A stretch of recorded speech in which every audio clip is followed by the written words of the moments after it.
Hotep, everybody. This is Michael Imhotep, founder of the African History Network and host of the African History Network show.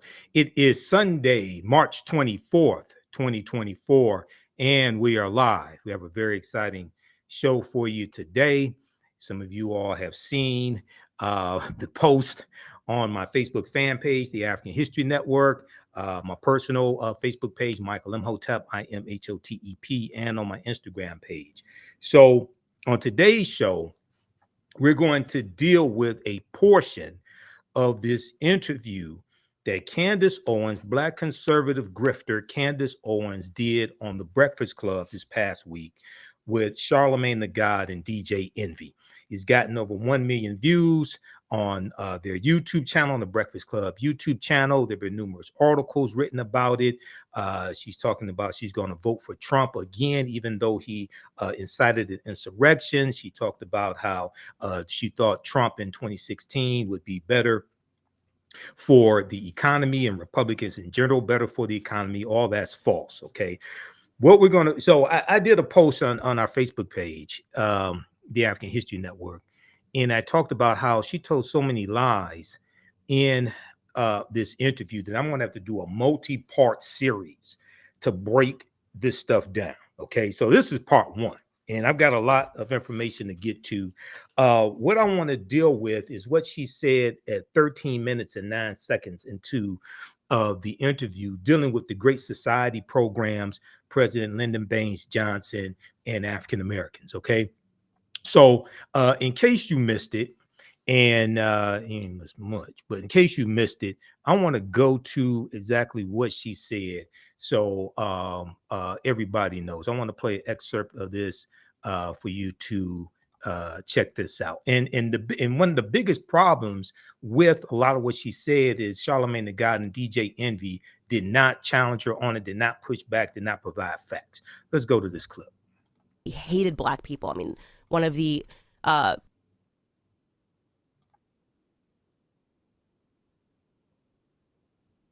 years, and this man is being hailed as a hero because he had to sign the Civil Rights Act, essentially with a figurative gun to his head because the country was on fire. You know, JFK had just died, and there were riots in the streets protesting because of racism, and he did not want to sign it, but he did.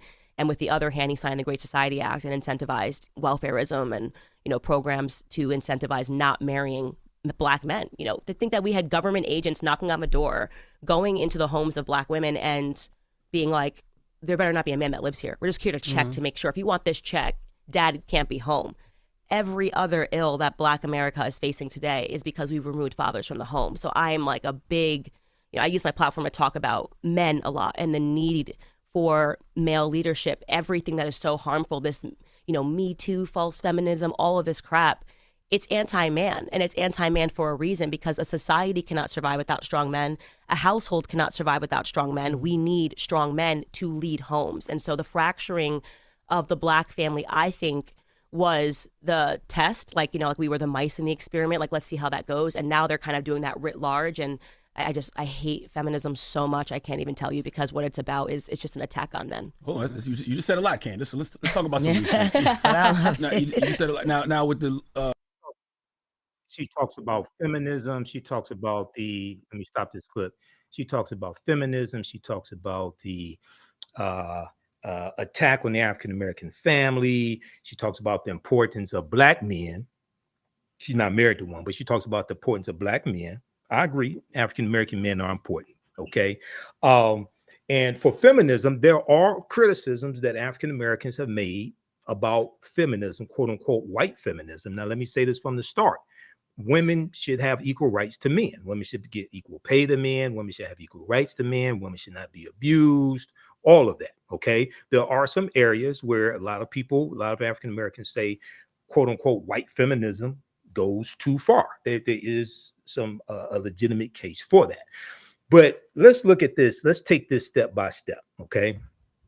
All right. So first of all, let's look at, she said that she's talking about President Lyndon Baines Johnson, who was from Texas, who was a U.S. senator from Texas. Before that, he was in the U.S. House of Representatives, right? She said he was a virulent racist. Okay, that's true. Donald Trump is a virulent racist as well, but she doesn't want to call out Donald Trump for his racism. But okay, that's part two. That's the next show.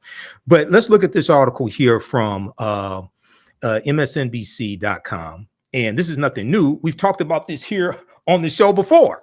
I've been doing this show 14 years. March 2024 was our 14th year anniversary of me doing the African History Network show. So we talked about this, President Lyndon Johnson here on the show before. We dealt with the Civil Rights Act, the 1964, the Voting Rights Act, the 1965, all of that. We've talked about all that here on the show. Lyndon Johnson was a civil rights hero, but also a racist. Lyndon Johnson was a racist. He was also the greatest champion of racial equality to occupy the White House since President Abraham Lincoln. Now, Lincoln's record is flawed. And if you've seen any of my presentations, you've taken my class dealing with Black resistance movements from the year 1800 to 1968. We talk about Lincoln and the Civil War, what leads to the Civil War, things like this. So yes, it is true that President Lyndon Baines Johnson used the N-word a lot. That is true. And he used variations of the N-word, okay? In Senate cloak rooms and staff meetings, Lyndon Johnson was practically a connoisseur of the N-word, okay? According to Lyndon Baines Johnson biographer Robert Caro, C-A-R-O, Johnson would calibrate his pronunciations by region using, variations of the N-word. Okay, we're not going to say it here.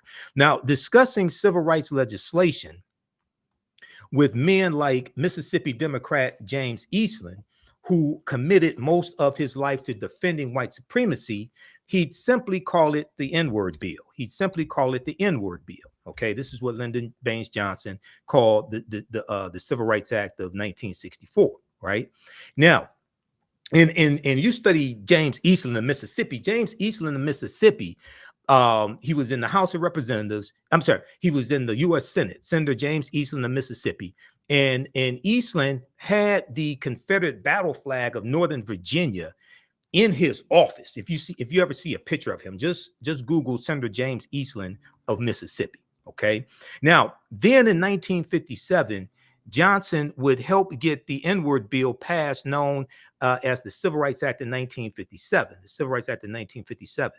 When the 1964 Civil Rights Act and the 1965 Voting Rights Act, the segregationists would go to their graves knowing the cause they'd given their lives to had been betrayed, Frank Underwood style, by a man they believed to be one of their own. When Caro asked segregationist Georgia Democrat Herman Talmadge, now he was another racist, Senator Herman Talmadge, okay, of Georgia. All right, he was another straight up white supremacist, because these are all former Confederate states: Georgia, Mississippi, Alabama, Tennessee. Even though Tennessee comes back into the Union in 1862 after seceding in 1861, Texas, Florida, these are all former Confederate states, right? So when Caro asked segregationist Georgia Democrat Herman Talmadge how he felt when Johnson signing the Civil Rights Act said, quote, "We shall overcome," Talmadge said, quote unquote, "sick." Okay, it made him sick. Now, the Civil Rights Act made it possible for President Lyndon Baines Johnson to smash Jim Crow. The Voting Rights Act made the U.S. government accountable to its African-American citizens and a true democracy for the first time. Now, Johnson lifted racist immigration restrictions designed to preserve a white majority and, by extension, white supremacy. He forced FBI Director J. Edgar Hoover, then more concerned with communists and civil rights activists, to turn his attention to crushing the Ku Klux Klan. Though the Fair Housing Act of 1968 never fulfilled its promise to end residential segregation, it took another 20 years for the federal government really to have the teeth to really enforce the Fair Housing Act of 1968. It was another part of a massive effort to live up to the ideas America's founders only half-heartedly believed in, a record surpassed only by Abraham Lincoln. Okay, so you can read the rest of this. Yes, it is true he used the N-word, but he was somebody who could be forced to do the right thing, and this is what happened. Now, she said that he signed the Civil Rights Act after President Kennedy was assassinated. And she said there were riots taking place, things like that. Now, she is correct that he signed the Civil Rights Act after President Kennedy was assassinated in November 1963. That is true. But the Civil Rights Act wasn't signed into law till July 1964. So, yes, there were some rebellions taking place across the country. But the rebellions weren't taking place because Kennedy was assassinated. And you're going to have rebellions from 1964 to 1967. This is true. Okay. But it was pressure. She didn't talk about the pressure coming she really didn't talk about the pressure coming from civil rights activists, the protests, the sit-ins that were taking place. Okay. This is what pushes forcing the Civil Rights Act of 1964 to be signed into law. Read this article, because I don't have time to get deep into this here. I'm trying to keep this presentation short, like under an hour. I doubt if I'll be able to do that. Read this from history.com. History.com is the official website of the History Channel. Civil Rights Act of 1964. Civil Rights Act of 1964. And something else very interesting I noticed about Candace Owens is when she talks about the Civil Rights Act of 64, Voting Rights Act of 65, things like that. She doesn't really talk about the laws and policies that were put in place that caused the need for those laws in the first place, going back to the collapse of Reconstruction in 1877 and the Compromise of 1877, when Republicans conspired with Democrats to allow Rutherford B. Hayes, the Republican candidate for president, to become president because neither Rutherford B. Hayes nor Samuel J. Tilden had enough electoral college votes to become president. And the Republicans agreed that if the Democrats allow Rutherford B. Hayes to become president, Hayes will remove the Union troops out of the South, which would allow the Southern segregationists to take back control of the state legislatures. So it was a conspiring and state government and local government. So it was a conspiring by both Republicans and Democrats. And when I'm on panel discussions with these Black conservatives, I was on one on the Tammy Mack Late Show with one brother. We were talking about, I think this was dealing with reparations. We got one brother out of California, the California Justice Initiative or something like that, dealing with reparations. We had two Black conservatives, one MAGA conservative, one crazy MAGA conservative, and there's one other brother who was more mature, more refined, but didn't make a lot of sense either. Okay. And when I brought up the collapse of Reconstruction in 1877, they didn't want to discuss that. And this is something that I noticed with a lot of these Black conservatives. They don't want to have that discussion. Okay, we're going to talk about the party realignment in a few minutes here, because that's something else that they want to deal with. So the Civil Rights Act of 1964, which ended segregation in public places and banned employment discrimination on the basis of race, color, religion, sex, or national origin, is considered one of the crowning legislative achievements of the civil rights movement. First proposed by President John F. Kennedy, it survived strong opposition from Southern members of Congress and was then signed into law by President Kennedy's successor, Lyndon Baines Johnson. In subsequent years, Congress expanded the act and passed additional civil rights legislation, such as the Voting Rights Act in 1965. Okay, so then they go through, they talk about some of this history. I don't want to play this video. They talk about some of this history. You can watch the video. The reason why you needed a 1964 Voting Rights Act is because segregation was written into the state constitutions. Okay, after the Civil War ends, after Reconstruction. Okay, and they talk about it right here. You go back and look at the Mississippi State Constitution of 1890, which imposed poll taxes, literacy tests, and segregation. Nonetheless, many states, particularly in the South, use poll taxes, literacy tests, and other measures to keep their African-American citizens essentially disenfranchised. They also enforce strict segregation through Jim Crow laws, and condone violence from white supremacist groups like the Ku Klux Klan. Now, the other thing that's very interesting is that the second incarnation of the Ku Klux Klan, which started in October of 1915, created by the Reverend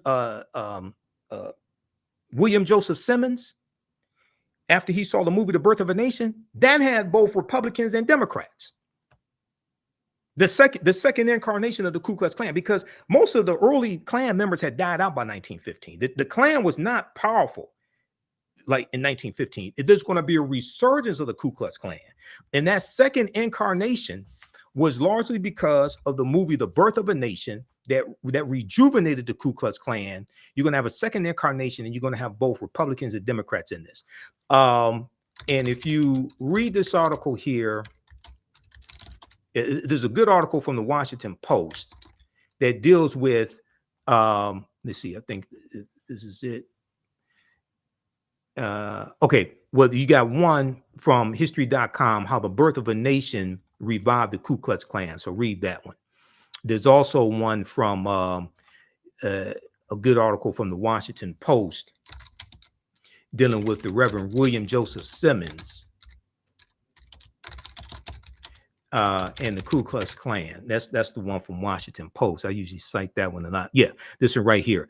A preacher used Christianity to revive the Ku Klux Klan. Okay, so I'm going to show you these articles. I don't have time to get deep into these because I already got about 15 articles that I have to get through dealing specifically with these statements that she made at the 13-minute 9-second mark. But read this piece here from history.com. Now, history.com is the official website of the History Channel, okay? How the birth of a nation revived the Ku Klux Klan. History.com, how the birth of a nation revived the Ku Klux Klan. D.W. Griffith's controversial epic 1915 film about the Civil War and Reconstruction depicted the Ku Klux Klan as valiant saviors of post-war South ravaged by Northern carpetbaggers and free Black people. Okay, so read this piece here. All right, and this gets deep into the history.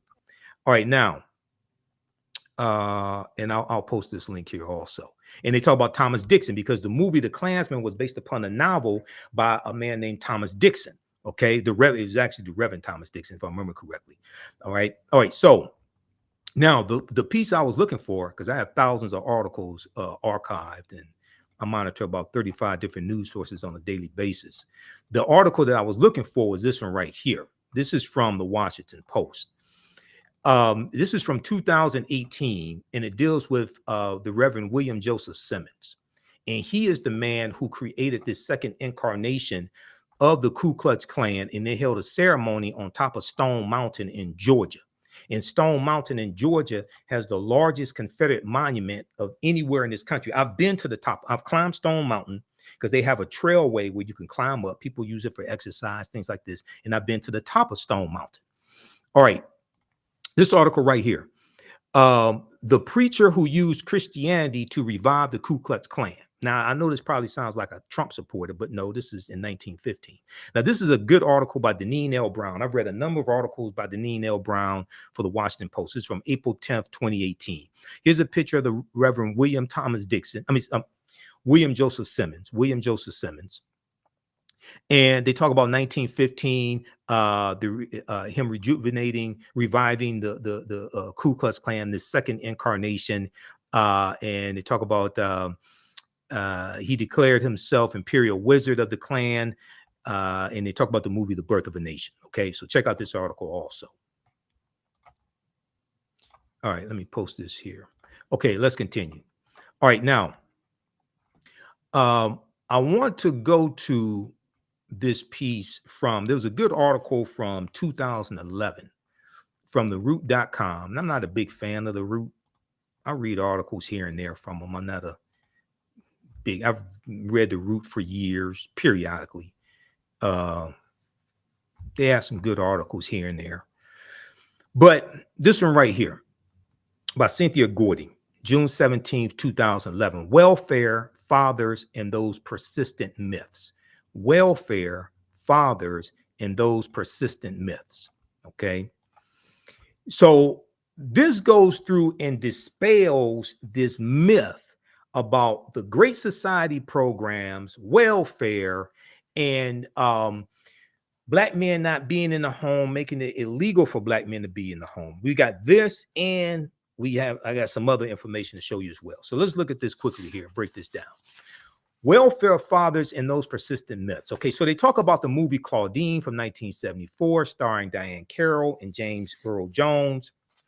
You know, the voice of Darth Vader, James Earl Jones, and Diane Carroll, Whitley Gilbert's mother on A Different World. All right, so we've all seen the movie Claudine. All right, and she's on welfare and she has a boyfriend, and the white social worker comes to the house, and you can't have a man in the home, things like this, right? So they go on to say urban legends tell of man in the house rules that prohibit men from living under the same roof as moms who receive public assistance. Between media images, half-truths, and also well-meaning but flawed policies, the belief that the welfare system undermines poor families has been entrenched in the public mind for decades. Now, what's interesting, I've heard people throw this myth out. Now, they don't provide any supporting evidence, no supporting documentation. They just throw it out and then people just accept it. Okay, so then they go on, they talk about the Fatherhood Initiative at public housing authorities nationwide, U.S. Department of Housing and Urban Development, HUD, etc.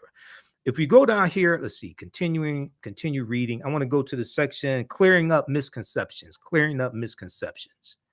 Let me scroll down right here, clearing up misconceptions. A particular fact that those giving the side eye to the American welfare system often trot out is that in 1890, married couples headed 80% of all Black households. Married couples headed 80% of all Black households. And you hear a lot of Black conservatives throw this statistic out. Okay, now, yes, times were totally different. I mean, you're talking about 35 years after chattel slavery in 1890. Okay, and I'm an advocate for marriage. I'm an advocate for healthy marriages, not crazy marriages, not dysfunctional marriages. The figure held constant over the next 7 decades through 1960.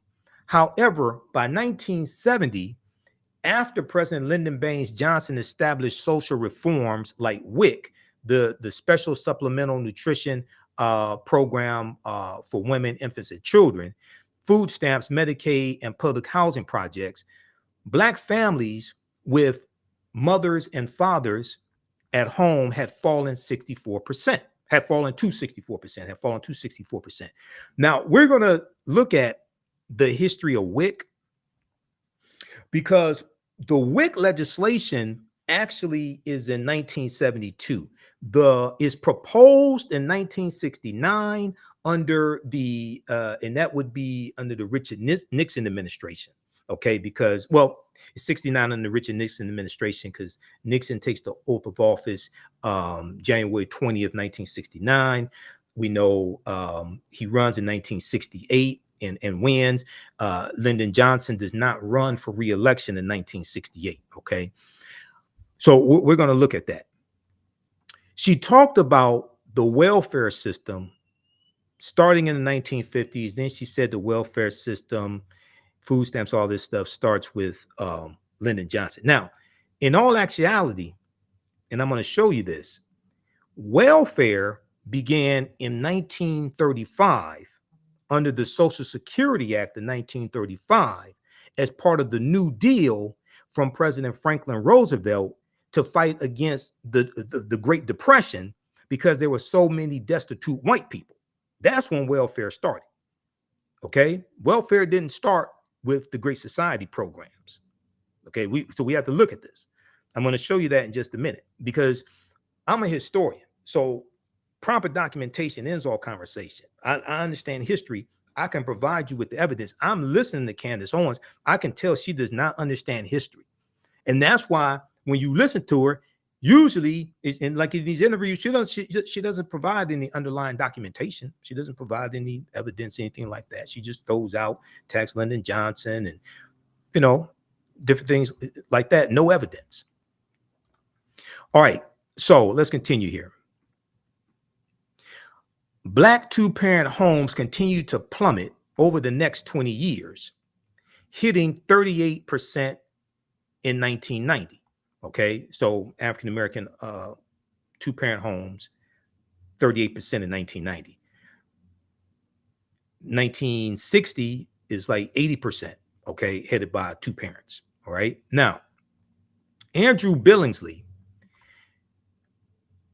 Andrew Billingsley, a sociologist acclaimed for his pioneering work tracing the African American family, attributes the abrupt change in family structure not to welfare policies, but to rising unemployment.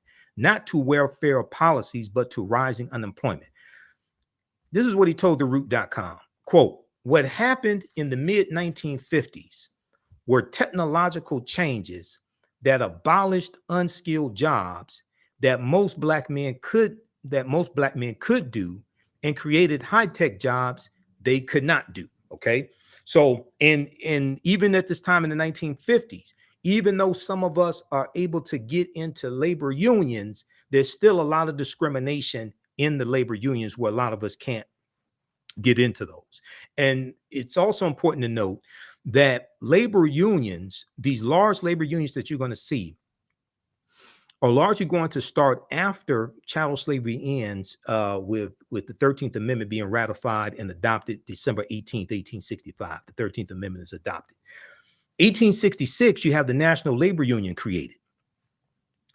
And then you're going to have these large labor unions created, and they were created largely to protect jobs for white men and to lock African American men out of these jobs we have been doing for free for 246 years. Okay, because there were at least 262 skills, trades, and crafts that African people had in this country from 1619 to 1865. As long as we were, generally speaking, largely speaking, doing those jobs for free, it wasn't a problem. But now that we can compete for wages, and then in 1866, you have the Republicans in Congress who passed the Civil Rights Act of 1866. And the Civil Rights Act of 1866 allows African Americans to enter into labor contracts, enter into contracts, things of this nature, so we can get better wages, compete for wages, etc. Now you want to lock us out of those jobs that we have been doing for free. Okay, so there is a in my classes that I teach, especially the one dealing with the transatlantic slave trade, ancient Kemet, the Moors, and the Ma'afa, understanding the transatlantic slave trade, what they didn't teach you in school. I show this slide here. Let me bring this up. I show this slide here, and let's go to this. Let's go to the PowerPoint presentation. Here's a resource that you can look at. There were at least 262 skills, trades, and crafts that African people had in this country from 1619 to 1865. This comes from the book by James Newton and Ronald Lewis in 1978 called Crafts, Artisans, Skills. I'm sorry, called The Other Slaves, Mechanics, Artisans, and Craftsmen. Okay. And when you look at it, they go through and they list it in alphabetical order. All right. Now, we were anchor makers, artists, bakers, barrel makers, bartenders, basket makers, beer makers, blacksmiths, cigar makers, cooks, coppersmiths, blacksmiths, hunters, hemp baggers, gardeners, engineers, etc. Okay, you get the idea. You can go research this, and there are other lists like this as well. So when you have these large labor unions being created, and American Federation of Labor, 1875, things like this, right? They're locking us out of these jobs that we have been doing for free for basically 246 years, or largely for free for 246 years. Okay, let's go back to this article here from TheRoot.com. All right, now, so yeah, the mid-1950s and technological changes, all right? So sociologist Andrew Billingsley told The Root, explaining that the advent of efficient goods producing machines drove millions of black men out of the stable blue collar workforce. Quote, that's what kept black families from getting and staying married, not the welfare system. To say otherwise is a misunderstanding of the data and a misreading of history. Now, you've heard me say a number of times, if you watch me here on the African History Network show, or you see me on Roland Martin Unfiltered, because I'm on Roland Martin Unfiltered every Friday. Been on every Friday since October 2020. I'm not just a historian, I'm also a national political commentator. Your understanding of politics is directly related to your understanding of history. Your understanding of politics is directly related to your understanding of history. I can tell Candace Owens does not understand history. I've said this before. I've also said Charlemagne the God does not understand politics or history either. He does not. Okay, I said this back in 2020. Okay, as well as Charlemagne the God. He does not understand history. He does not understand politics. I said this back in 2016 as well. And everything I said is true. It's proven to be true. Okay, let's continue. Now, Andrew Billingsley, sociologist Andrew Billingsley, I'll come to his next statement here. But on the subject of common misconceptions about public assistance, HUD, Housing and Urban Development, Department of Housing and Urban Development, would like to clarify that there is no public housing eligibility requirement that excludes couples.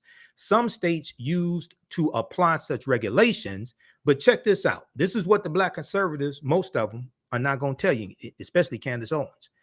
But the Supreme Court struck those down in 1968. Have any of these Black conservatives told you this? The Supreme Court struck this down in 1968. Quote, the notion that we have rules prohibiting fathers from living in the home is simply not true, end quote, said Sims, who added that the agency does take income levels into consideration, quote, but if two parents are working and don't qualify, we have a significant supply of other affordable housing programs around the country for them. Now, this article is from 2011, okay? I want to focus on Supreme Court 1968, because there was a Supreme Court case in 1968 of King versus Smith. King versus Smith. Let's take a look at that. Okay. Well, so, you know, some people may ask the question, well, Michael Imhotep, I never heard of the Supreme Court case of King versus Smith. Well, I'm glad you asked that question. That's a very good question. Let's take a look at this. So I want to look at this entry from encyclopedia.com dealing with man in the house rule. Man in the house rule. And this comes from West Encyclopedia of American Law. West, WEST', West Encyclopedia of American Law.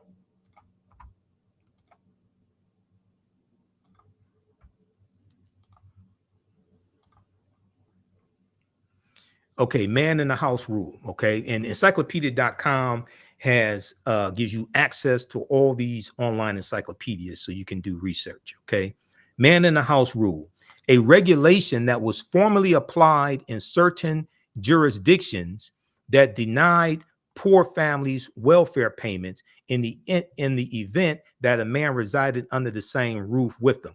Okay, but that was state law. Okay, that wasn't something that President Johnson instituted. That was applied at some state levels. Under the man in the house rule, a child who otherwise qualified for welfare benefits was denied those benefits if the child's mother was living with or having relations with any single or married able-bodied male. The man was considered a substitute father, even if the man was not supporting the child. Before 1968, administrative agencies in many states created and enforced the man in the house rule. Okay, in many states, not federal law, but at the state level. In 1968, the U.S. Supreme Court struck down the regulation as being contrary to the legislative goals of the Aid to Families of Dependent Children, known as AFDC. The AFDC program established by what? The Social Security Act of 1935. Now, why didn't Candace Owens tell you that it was President Roosevelt who created the Social Security, who created welfare, because AFDC was part of the Social Security Act. We're going to look at the Social Security Act in 1935 in just a minute. Okay, I'm a historian. All right, so I ain't one of these sensationalist people. You know, you got everybody has a do a podcast. I started doing podcasts in 2010 before people even knew what the hell it was. Okay, I was doing blog talk radio before people knew what blog talk radio was. I've done nationally syndicated radio. I've done traditional terrestrial radio with an FCC license for 7 years here in Detroit, 910 AM WFDF. Been on WCHB 1200 AM with my frat brother Angelo Henderson.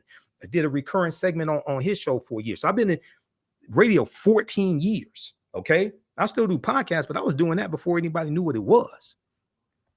So, and I'm a historian, so the type of information you're going to get from me is a whole lot different than what you're going to get from a lot of these sources out here. So the AFDC program, established by the Social Security Act of 1935, Candace Owens didn't tell you that, provides benefits to the children of impoverished parents. In the U.S. Supreme Court case of King versus Smith, 1968, King versus Smith, 1968, the U.S. Supreme Court entertained a challenge to the man in the house rule brought by the 4 children of Miss Sylvester Smith, who was a widow. The children were denied benefits by Dallas County, Alabama, welfare authorities based on their knowledge that a man named Williams was visiting Miss Smith on weekends and had sexual relations with her. Okay. Now, the children of Miss Smith filed a class action suit in federal court on behalf of other children in Alabama who were denied benefits under Alabama's, quote, substitute father regulation. This regulation considered a man a substitute father if, one, he lived in the home with the mother, two, if he visited the mother frequently for the purpose of living with the mother, 3, if he cohabitated with the mother elsewhere. Now, King cited Alabama Manual for Administration of Public Assistance. Testimony in the case revealed that there was some confusion among the authorities over how to interpret the regulation. Okay, there was some confusion by the authorities on how to interpret the regulation. One official testified that the regulation applied only if parties had sex at least once a week. Another official testified that sex every 3 months was sufficient. Now, I don't know how they're going to determine how often the woman is having sex. I don't know if they're giving pelvic exams or what back in 1968. I don't know, but this was state law. Okay, just crazy. All right, but only if the parties had sex at least once a week. Another official testified that sex every 3 months was sufficient, and still another official placed the frequency of sex at once every 6 months. Now, okay, I'm gonna leave that alone. I'm gonna leave that alone. Okay. Now, according to the High Court, Congress did not intend that the AFDC program required children, quote, to look for their food to a man who is not in the least obliged to support them, end quote. The court maintained that when Congress used the term parent in the Social Security Act of 1935, it was referring to, quote, an individual who owed the child a state-imposed legal duty of support. An individual who owed the child a state-imposed legal duty of support. Ultimately, the court struck down the man in the house rule. The U.S. Supreme Court struck down the man in the house rule by holding that under the FDC provisions in the Social Security Act, quote, destitute children who are legally fatherless cannot be flatly denied federally funded assistance on the transparent fiction that they have a substitute father, end quote. So why aren't these black conservatives out here who are supposed to be black conservatives / grifters / MAGA nuts, who are supposed to be for law and order and family values? Why aren't they telling us about this U.S. Supreme Court case from 1968? Why didn't Candace Owens mention this? This is the type of BS I'm talking about, because these people know better. These people know better, but they will consistently lie. And you have people like Charlamagne the God and DJ Envy that just let her sit her ass up there and just tell these lies and not challenge her on this. You don't have any producers. I've been on radio shows. You don't have any producers that fact check live time and say, hey, wait a second, she told 22 lies. We need to clear this stuff up before we let her get off the air. What are you doing? Okay, so read that from Man in the House Rule, encyclopedia.com. Read about that 1968 U.S. Supreme Court case. Okay, now let's go back to, do I have any more in that article from the Root? Yeah, okay, and also this piece from the Root. Let's go back to this very quickly because I got a bunch of articles to get through. I wanted to look very quickly here. Social Security Act of 1935, because that's where welfare starts. And that's largely for white people, especially white women. Okay, Supreme Court strikes it down 1968. Quote, the notion that, let's see, okay, we have rules. I got that. Okay, you can read this. It talks about another idea swirling around is that people convicted of crimes aren't eligible for public housing.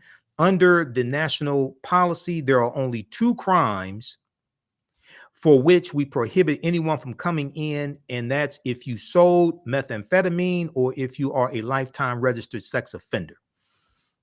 Sims explained. Yet local authorities can set other standards, and some do bar applicants with records. Quote, our goal is family reunification. We've let local housing authorities know that we want that changed, end quote. Okay, so read the rest of this article here. It has a lot of good information here. This is why it's important to understand history. Your level of understanding of politics is directly related to your level of understanding of history, because the two are related. Okay, now we got that, and then there was, okay, so Andrew Billingsley in the piece from theroot.com talked about technological changes when it comes to jobs that abolish unskilled jobs that most Black men do and created high-tech jobs that they could not do. All right, there's a history behind that.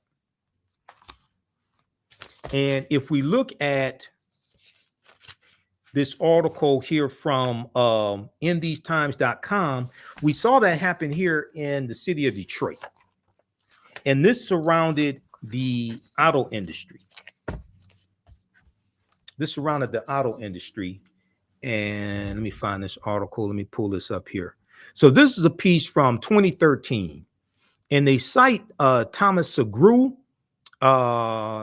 professor, I think he's a political science professor, Thomas Segru, in his book, The Origins of the Urban Crisis, which I read a lot of his book when we had the fake bankruptcy here in Detroit. He was cited all over the place when articles were written about this fake bankruptcy that the state of Michigan forced Detroit into. A half century after Detroit uprising, cities still stranded by capitalism and federal government. A half century after Detroit uprising, cities still stranded by capitalism and federal government. How federal policy and big auto drove Black blight and white flight. Now, the original name of this article was Beyond the Myth of Black Misleadership. That was the original name of this article. Why they changed the name, I don't know. but I read this article originally when it came out in 2013. So I know what the original name was. And what they were saying is that when African-American mayors like Mayor Coleman Alexander Young and black mayors across the country, when they took over these cities, it was basically after white flight set in. And when they took these cities over, these cities were on life support. And then the black mayors get blamed for basically whatever went wrong in the city, even though, you know, there may be some things that they did wrong. But it's like, wait a second. They were given a city with declining resources, the city with a declining tax base, a city where you had white flight and you had infrastructure, you had factories being moved out of the inner city out to the suburbs. Okay. And this is what happened. Now, there's a part in here where they talk about the factories that I want to look at here. And they talk about the automation in the factories. That's what I want to focus on. Okay. So, okay, they say, so the nation still calls Detroit the Motor City. By the end of the 1950s, it was certainly not that. Big Auto dealt the first blow, flush with cash from World War II, because you got to understand what's called the arsenal of democracy. Okay. And President Roosevelt, even before the U.S. gets involved in fighting in World War II, when Pearl Harbor's attacked December 7, 1941, President Roosevelt says that the U.S. can be the arsenal of democracy and make military weapons for the Allied forces. Okay, so this is what happens, and this creates a lot of jobs even for African Americans. You have Executive Order 8802 that President Roosevelt is forced by A. Philip Randolph to put in place in June of 1941, because A. Philip Randolph of the Brotherhood of Sleeping Car Porters threatens to put 100,000 African Americans marching on Washington to embarrass Roosevelt if Roosevelt doesn't desegregate these jobs in the Department of Defense so African Americans can get these jobs. This was going to be the first march on Washington. The day before the march was supposed to take place, President Roosevelt relinquishes and agrees to desegregate these jobs in the Department of Defense. So A. Philip Randolph calls off the first march on Washington. That was going to be in 1941. All right, now, flush with cash from World War II and anticipating a huge growth in demand for their products, Ford, General Motors, and Chrysler abandoned Detroit's multi-story plants because the big three got lucrative contracts from the federal government to make military equipment. Abandoned in favor of new sprawling horizontal campuses on former farmland in the Detroit suburbs and in Ohio, Indiana, and Canada. Between 1947 and 1948, the big three, General Motors, Ford, and Chrysler, as they were known back then, built 25 new factories, none of them in the city of Detroit. Okay. Taking at face value, this made sense as Detroit then lacked the land for the new horizontally integrated and automated plants. Yet, as historian Thomas Segru and others point out, it was a way for the auto companies to weaken the UAW, United Auto Workers, the United Auto Workers Union, which had won unprecedented victories during the war years, World War II. And with the industry went jobs. With the auto industry went auto jobs. Not just with the big three, but also with suppliers of the big three. Okay. And African Americans were having a lot of these jobs, but when they move from inner cities, these factories out into the automated plants, automation eliminated a lot of entry-level jobs that our fathers, grandfathers, and great-grandfathers had. Okay. When they moved up here from Mississippi and Tennessee and Alabama and Texas and Florida and all that, moving into Detroit, moving into Cleveland, moving into Gary, Indiana. In 1960, only Chrysler produced cars in the city of Detroit. It's 60,000 Detroit workers, representing only half those employed just a decade earlier. In less than 2 decades, from 1947 to 1967, Detroit lost 128,000 jobs in the auto industry alone. Now, the jobs in the auto industry there are other industries, there are other businesses that rely on people having jobs in the auto industry so they can spend money with them. Okay. So when you talk about technology eliminating jobs, especially for African-American men, there's a history behind this. That is true. Okay, read the rest of this article. Then they go on and talk about in 1949, Congress passed the Federal Housing Act. Okay, for the first time, home ownership required only 3% down for attractive low interest rate mortgage. Okay, so and then we get into the GI Bill of 1945, 1946, and even though some African Americans who served in World War II can take advantage of those GI benefits that they earned, a lot of us were discriminated against. Okay, that's a whole nother conversation. All right, now. Okay, just give me a second here. Okay, so we dealt with that one from theroot.com. We dealt with the man in the house. We dispelled that nonsensical myth. All right, now let's look at this here. I want to look at the Social Security Act of 1935 because this is where welfare started. The Social Security Act of 1935. And then we look at the Great Society programs because the way Black conservatives and even white conservatives, and Black conservatives take their talking points from white conservatives. Let's be clear on that. Black conservatives take their talking points from white conservatives. And this is why 99% of these Black conservatives will not admit that racism exists. And if you do find one, so Candace Owens said racism existed in the interview. But notice they never define what racism is. Because racism is not a feeling. Racism is not calling people racial epithets or anything like that. Racism is a system of advantage and privilege distributed based upon race, which comes out of the ideology of European white supremacy. This is what racism is. Racism is a power structure.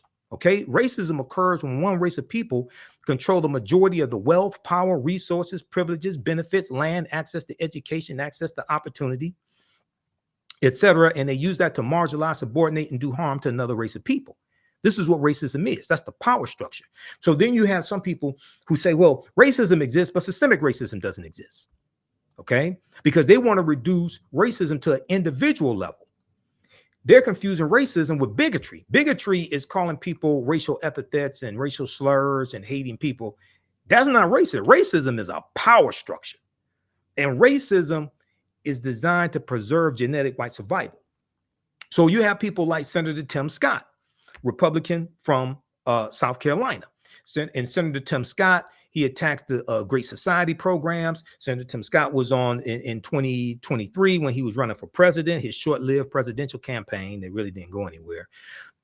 He was on The View, and he said that his personal success story proves that Democrats are lying about racism and proves systemic racism doesn't exist.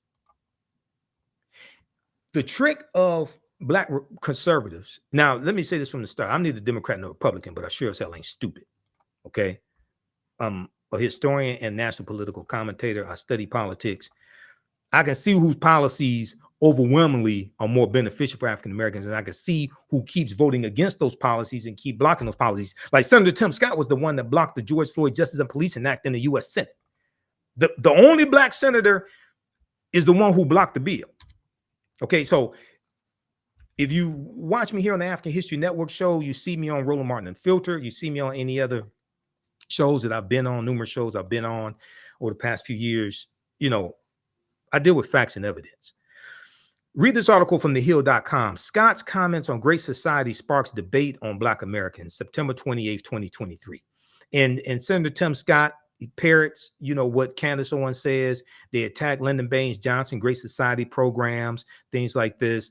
They talk about welfare. Now, they don't say like what caused the poverty. They don't ever want to have that discussion. They don't want to talk about 246 years of slavery, decades of Jim Crow segregation, being locked out of massive land giveaways like the Homestead Act of 1862, which gave away 270 million acres of land for 124 years. The U.S. government gave away land up until 1976. Up until 1976, from a policy from the second year of the Civil War. And African Americans were largely locked out of that. The Southern Homestead Act of 1866, which gave away something about 45 million acres of land. The Dawes Allotment Act of 1887, which gave away 138 million acres of land. We're largely locked out of these massive land giveaways. They don't want to have that type of conversation. Okay. All right. So read this piece here in Johnson. What we had. So Tim Scott said, so often We think that all the issues you talk about, crime and education and healthcare, we always think that those issues go back to slavery. Here's the challenge, though. Black families survived slavery. We survived poll taxes and literacy tests. We survived discrimination being woven into the laws of our country. What was hard to survive was Johnson's Great Society, where they decided to put money, where they decided to take the black father out of the household to get a check in the mail. Now, I just disproved that. That's a damn lie. That's not what happened. And that was at the state level. That wasn't from President Johnson. Okay. So we just dealt with that. And the U.S. Supreme Court struck it down. Senator Tim Scott won't tell you. U.S. Supreme Court 1968 struck that down. And you can now measure that in unemployment and crime devastation. Now, little Timmy won't tell you that crime has dropped every year under the Biden-Harris administration. And in 2023, you had a record low unemployment rate for African Americans. It was under 6%. Okay. Since they have been tracking the unemployment rate by race since 1972. Tim Scott won't tell you that. Johnson's Great Society was a series of initiatives with goals including ending poverty, reducing crime, and eliminating inequality. It was the largest social reform plan in history, with investments into education, hospital care, and the expansion of Social Security. Social Security goes back to 1935. It also worked to enforce the 1964 Civil Rights Act, specifically removing barriers to voting. Okay. It's long been a target of voices on the right. I wonder why. Now, I find it interesting that Tim Scott is talking about crime, yet you're endorsing for president a man who's dealing with 88 criminal charges and who was found liable for rape in state court in New York. But Senator Tim Scott, you want to talk about crime. Donald Trump is the ultimate criminal. He ain't a smooth criminal like Michael Jackson said. He's the ultimate criminal. Okay, so let's look at briefly here, Social Security Act 1935. How's everybody doing? Okay, give us a thumbs up, give us a heart, give us a like on this broadcast. Follow us here on our social media platforms, the African History Network on Facebook, Michael Imhotep, IMHOTEP on YouTube, and visit our website, AfricanHistoryNetwork.com. So if you like this type of information, you can register for the online history classes that I teach on Saturdays, 2 p.m. Eastern Standard Time, usually Ancient Kemet, the Moors, and the Ma'afa, understanding the transatlantic slave trade, what they didn't teach you in school. We deal with thousands of years of history and what leads up to the transatlantic slave trade taking place. We had a great class this weekend. Our next class is Saturday, March 30th, Saturday, April 6th, April 13th, April 20th, and then we have a couple more classes after that. Okay, so we have the information here. Click here to register. The lesson plan for all 10 sessions, plus there was an introductory session.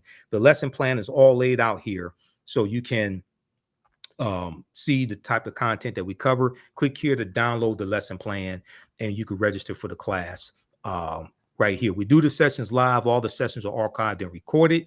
You can go back and watch it anytime. So a year from now, 2 years from now, even after the course is over with, you still have full access. You can go back and watch it anytime. All right, I want to look at this piece from archives.gov. Now, what's archives.gov, you may ask? That's a very good question. That is the U.S. National Archives, because I'll go to all these different government websites to do research. The U.S. National Archives is archives.gov. They have a piece here dealing with the Social Security Act of 1935, which is part of the New Deal. Okay, and I just want to look at this briefly here. All right, listen to the milestone documents. So all this information, the U.S. Constitution, the Civil Rights Act of 64, Voting Rights Act of 65, all that stuff, Library of Congress website, loc.gov, archives.gov, U.S. National Archives, all that information's here. All right, let's take a look at this. Social Security Act, 1935. And you scroll down, they have the text. On August 14th, 1935, the Social Security Act established a system of old age benefits for workers, benefits for victims of industrial accidents, unemployment insurance, and aid for dependent mothers and children. Aid for dependent mothers and children. This is where FDC comes from. The Social Security Act of 1935, which is largely for white people. Okay. And we were being discriminated against a lot when welfare was introduced. So a lot of us couldn't qualify for it. Persons who are blind and persons with disabilities. Okay. Before the 1930s, support for the elderly was a matter of local, state, and family concern rather than a federal concern, except for veterans' pensions. All right, so they talk about President Roosevelt, January 17th, 1935, sent a message to Congress asking for quote unquote Social Security legislation. And let's see. Okay, so you can read the rest of that. But this is where welfare starts. Okay, 1935. Now, you have so many people talk about the Great Society programs, but they really don't talk about what they were. Because when they talk about the Great Society programs and President Johnson, the conversation goes like this.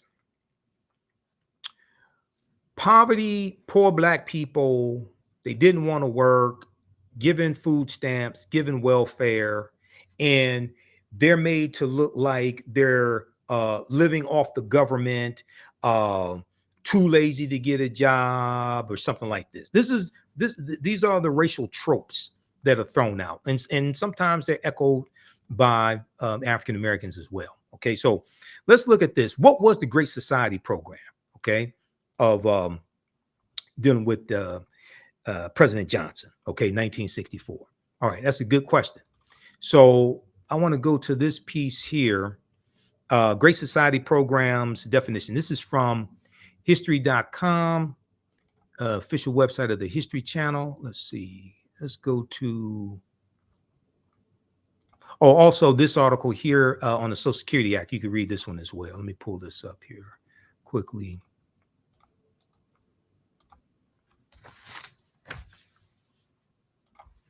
This is a good piece on the Social Security Act of 1935 for more information.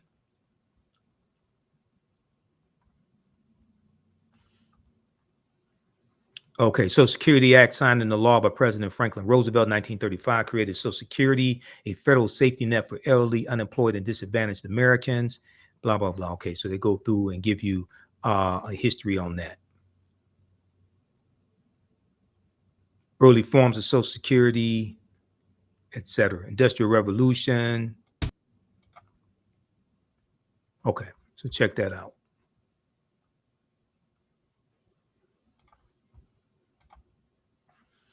All right, now I want to go to this piece here on Great Society programs. And I was watching, I was up late a couple of Saturdays ago, and I was watching the World Channel, channel 287 here in Detroit on Xfinity Comcast. And that is a PBS station, public broadcasting system. And they were showing Eyes on the Prize, but they were showing the second Eyes on the Prize series, which deals with history from about 1964 into the 1980s. And they dealt with Richard Nixon winning the presidency in 1968. Okay. And Nixon ran on an anti-civil rights platform. And he ran on a platform against spending billions of dollars in the inner cities. He ran on a platform against the Great Society programs, things like this. He said, we're wasting billions of dollars. These programs are not working, etc. Okay, we're going to talk about that in just a minute, because this is something a lot of these, I listen to some of these Black conservatives. I can't tolerate a whole lot from them, but I listen to some of them and they don't want to talk about this. I can't figure out why. Great Society. The Great Society was an ambitious series of policy initiatives, legislation, and programs spearheaded by President Lyndon Baines Johnson with the main goals of ending poverty, okay, ending poverty, reducing crime, abolishing inequality, and improving the environment. All right, so notice now you have Republicans who are attacking diversity, equity, and inclusion efforts, which are designed to create more opportunity.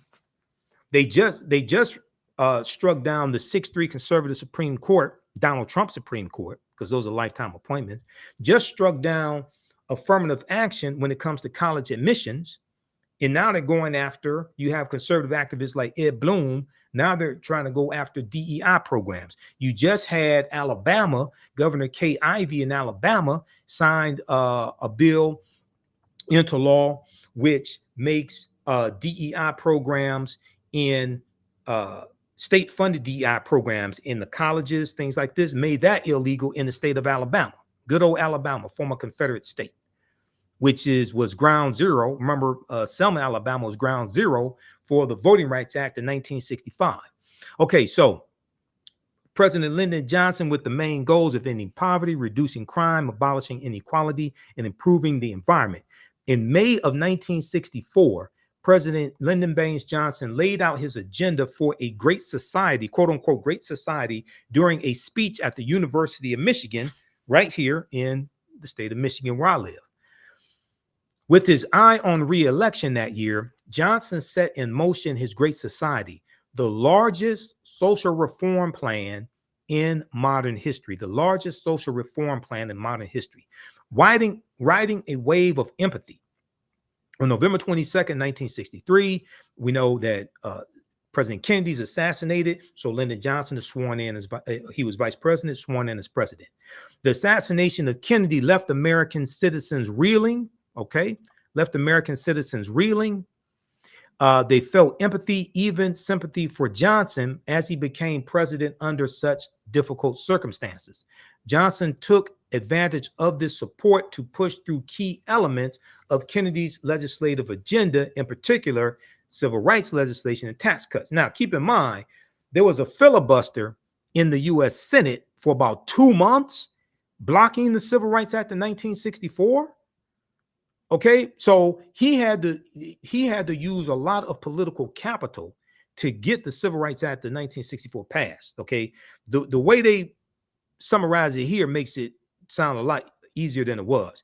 And then when when Dr. King and the other civil rights leaders came wanting the Voting Rights Act of 1965, President Johnson told them that he expended a lot of political capital the year before to get the Civil Rights Act passed, and he said he wouldn't be able to get a Voting Rights Act passed. So they go out, they have the protests, they have the Bloody Sunday March after Jimmy Lee Jackson was killed by Alabama state troopers. Okay, earlier, it was in February, I think it was February 1965. And originally, the Bloody Sunday March, they were going to take the coffin of Jimmy Lee Jackson and drop it at the state Capitol House, okay, in Alabama.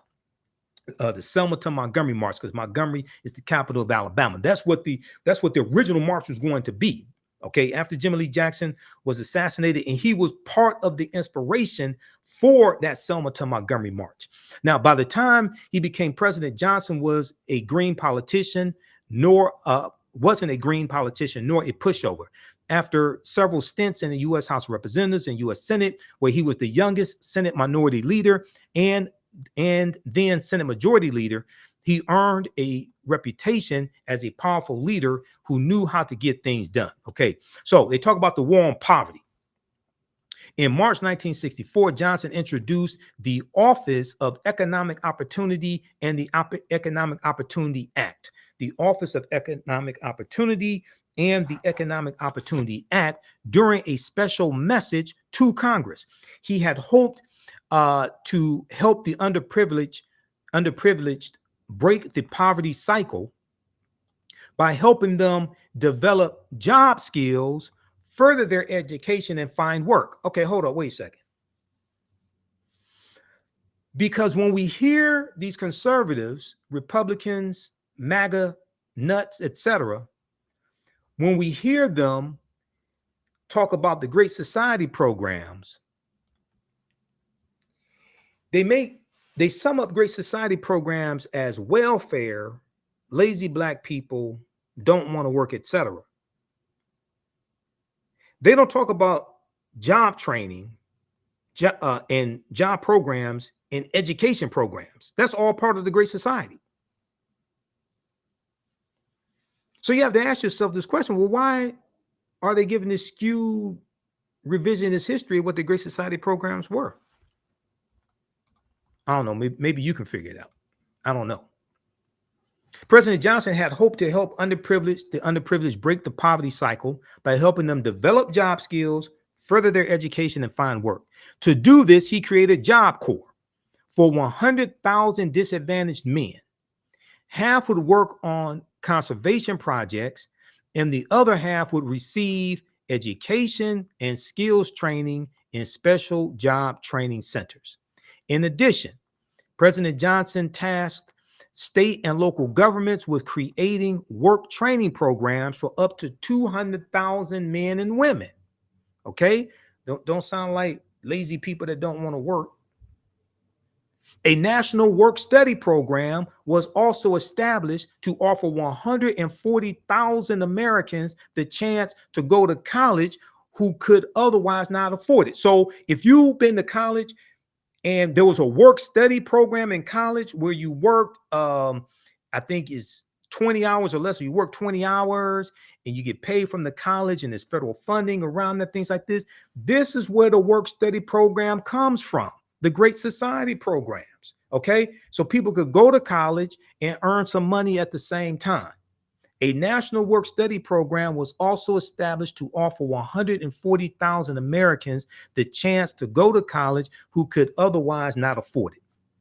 Other initiatives the so-called War on Poverty offered were a community action program for people to tackle poverty within their own communities, the ability for the government to recruit and train skilled American volunteers to serve poverty-stricken communities, loans and guarantees for employers who offered jobs to the unemployed, funds for farmers to purchase land and establish agricultural co-ops, help for unemployed parents preparing to enter the workforce. President Johnson knew battling poverty would not be easy. Lyndon Johnson had many motivations. President Johnson knew that battling poverty would not be easy. Still, he said, quote, "This program will show the way to new opportunities for millions of our fellow citizens. It will provide a lever with which we can begin to open the door to our prosperity for those who have been kept outside," end quote. Now, many Great Society programs fell under the War on Poverty umbrella. Okay, then you had Medicare and Medicaid that are saving a lot of white people's lives. Medicare and Medicaid. Okay, that was President Johnson also. By the time President Johnson took office, mainly two groups of Americans were uninsured: the elderly and the poor.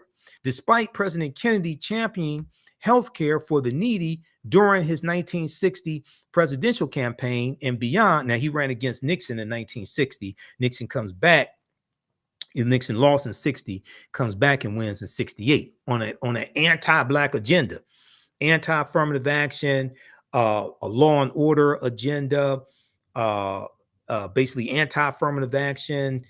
It was a white backlash to what was taking place at that time, a white backlash to the rebellions taking place across the country, different things like this. And he ran largely on an anti-Great Society platform also, President Johnson. Okay.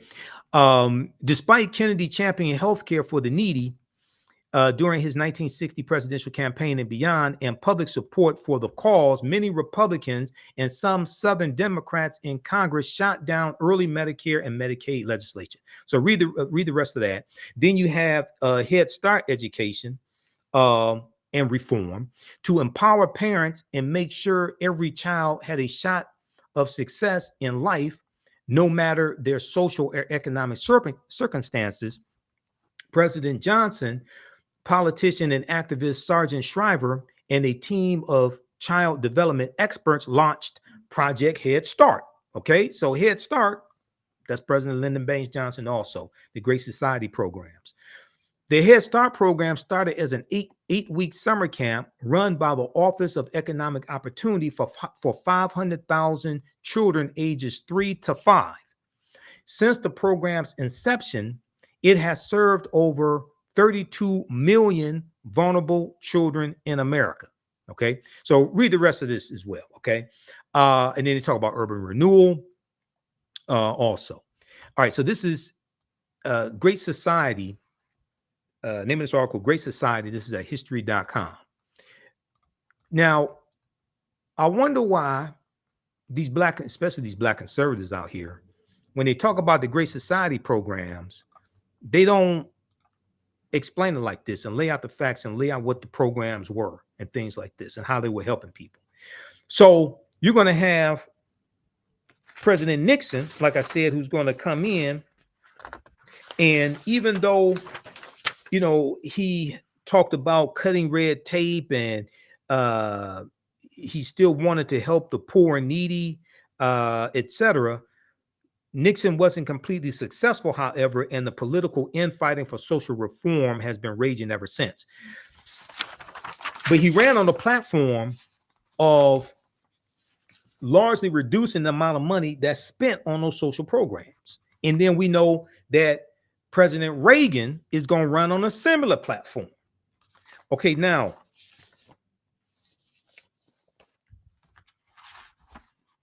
speaking of Ronald Reagan, you know, you have people who talk about the divorce rate and lack of fathers in the home and people not getting married, people getting divorced, things like this, right? Okay, now we already dispelled the myth dealing with welfare, took the black father out of the home. We talked about the U.S. Supreme Court case of King versus Smith, 1968, where U.S. Supreme Court struck that down.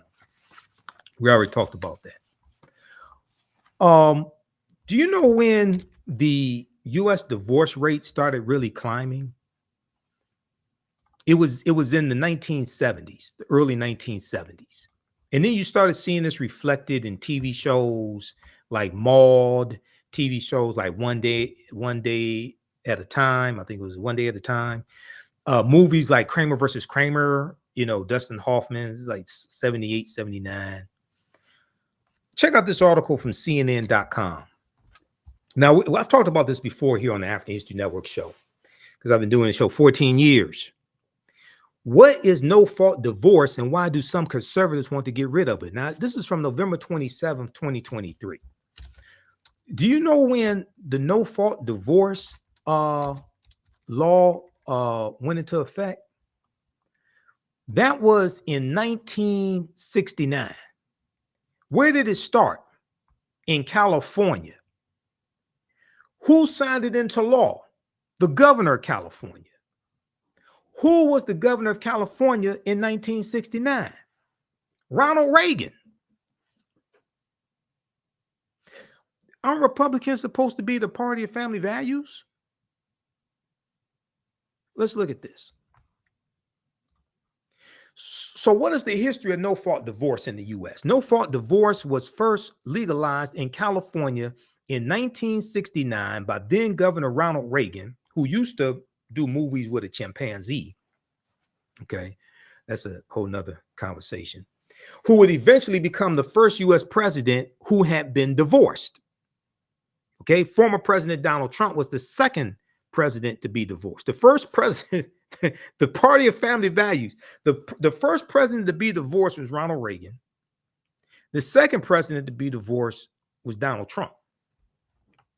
Both Donald Trump is not a conservative. He classifies himself as a Republican. He's more like a rhino, Republican in name only. He's MAGA, and he's the leader of a death cult. That's what MAGA is, a death cult. By 2010, every state had legalized no-fault divorce, a no-fault divorce option. Before this option, an at-fault divorce was the only recourse for a broken union. This led to complications for couples whose situation, for one reason or another, did not fit the required legal procedure. Couples, now the name of this law, this was the Family Law Act of 1969. That's the law, the Family Law Act of 1969. Couples who wanted a divorce were all but forced by the law to create some sort of fault-based scenario. It was uncommon for couples to concoct scenarios together that would feign adultery, or it was uncommon for couples to concoct scenarios together that would feign adultery, or for one party to move across state lines to fulfill legal requirements for fault claims like abandonment. Migratory divorce, where a couple would move together to a state with no fault divorce laws, was common. Okay, so they also go on to talk about how this also helped women who were like in abusive relationships and things of this nature. Okay. All right, so you can read the rest. You can read the rest of this. But this is when you're going to start seeing a rise in the divorce rate because of the Family Law Act of 1969, signed into law by then Governor Ronald Reagan. Okay, and unfortunately, I can't figure out why a lot of these conservatives don't want to talk about that, especially these black conservatives running around. And the black conservatives will only say basically what the white conservatives allow them to say. This is why you really can't find any of them who admit systemic racism exists.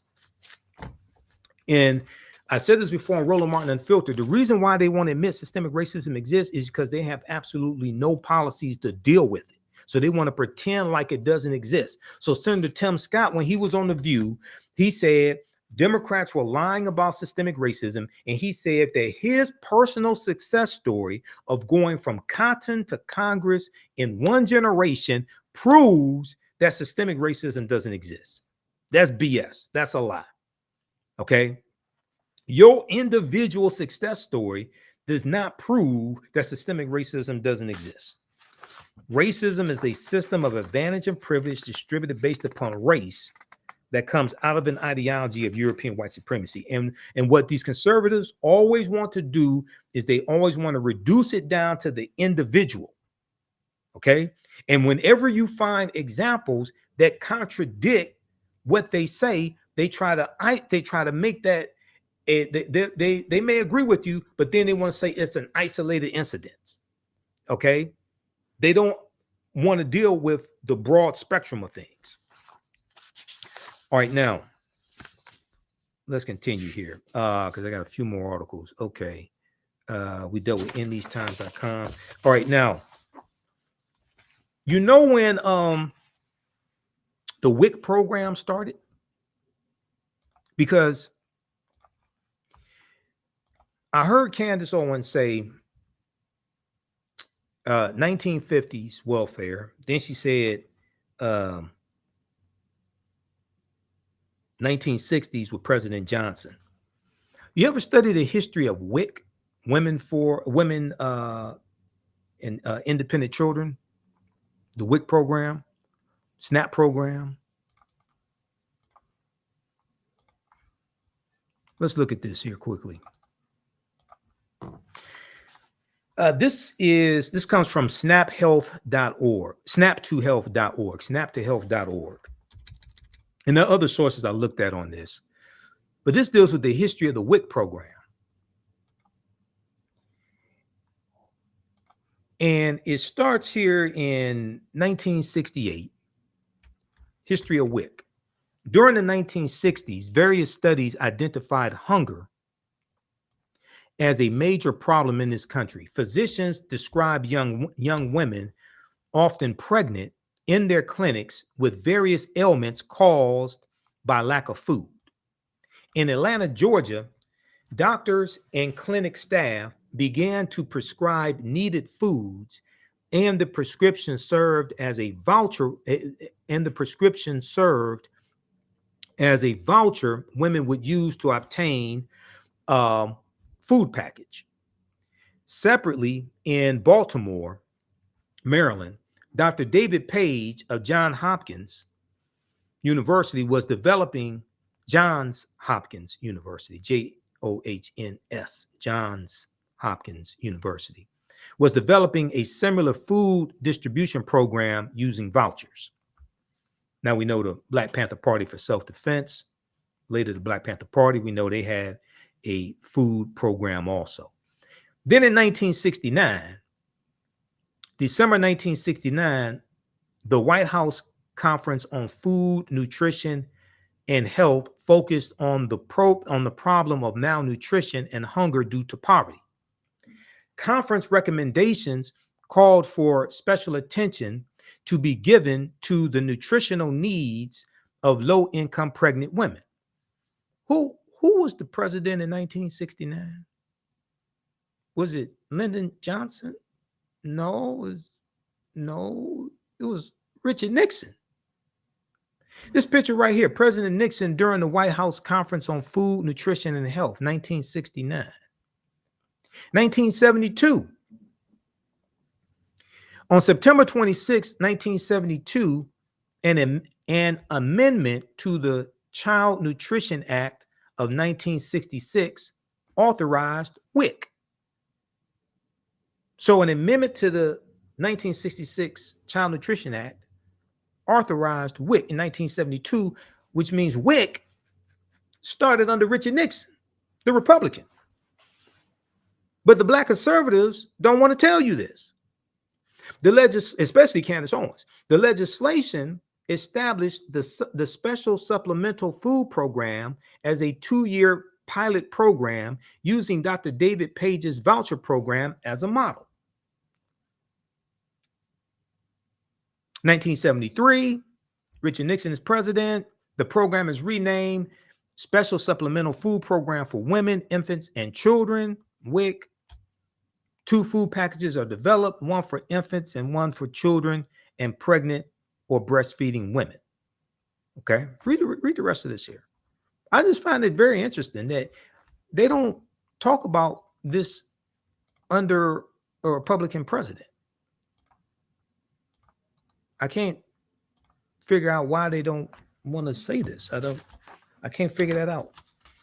Now, when Candace Owens talked about lack of fathers in the home, lack of Black fathers in the home, things of this nature. I was on the Tammy Mack, the radio show host Tammy Mack. She had a streaming show on the Fox Soul TV network. So I did her show 3 times. I was on one time with Dr. Umar Johnson, and we were on with that crazy fool, Reverend Jesse Lee Peterson. It was actually supposed to be Nephew Tommy from the Steve Harvey Morning Show. There was a last minute scheduling conflict with Nephew Tommy. He couldn't do the show. Somehow, I guess Jesse Lee Peterson was the only person available, but Jesse Lee Peterson is crazy. Okay. It was a interesting conversation. When people talk about the war on drugs, right? Do you know when the war on drugs started?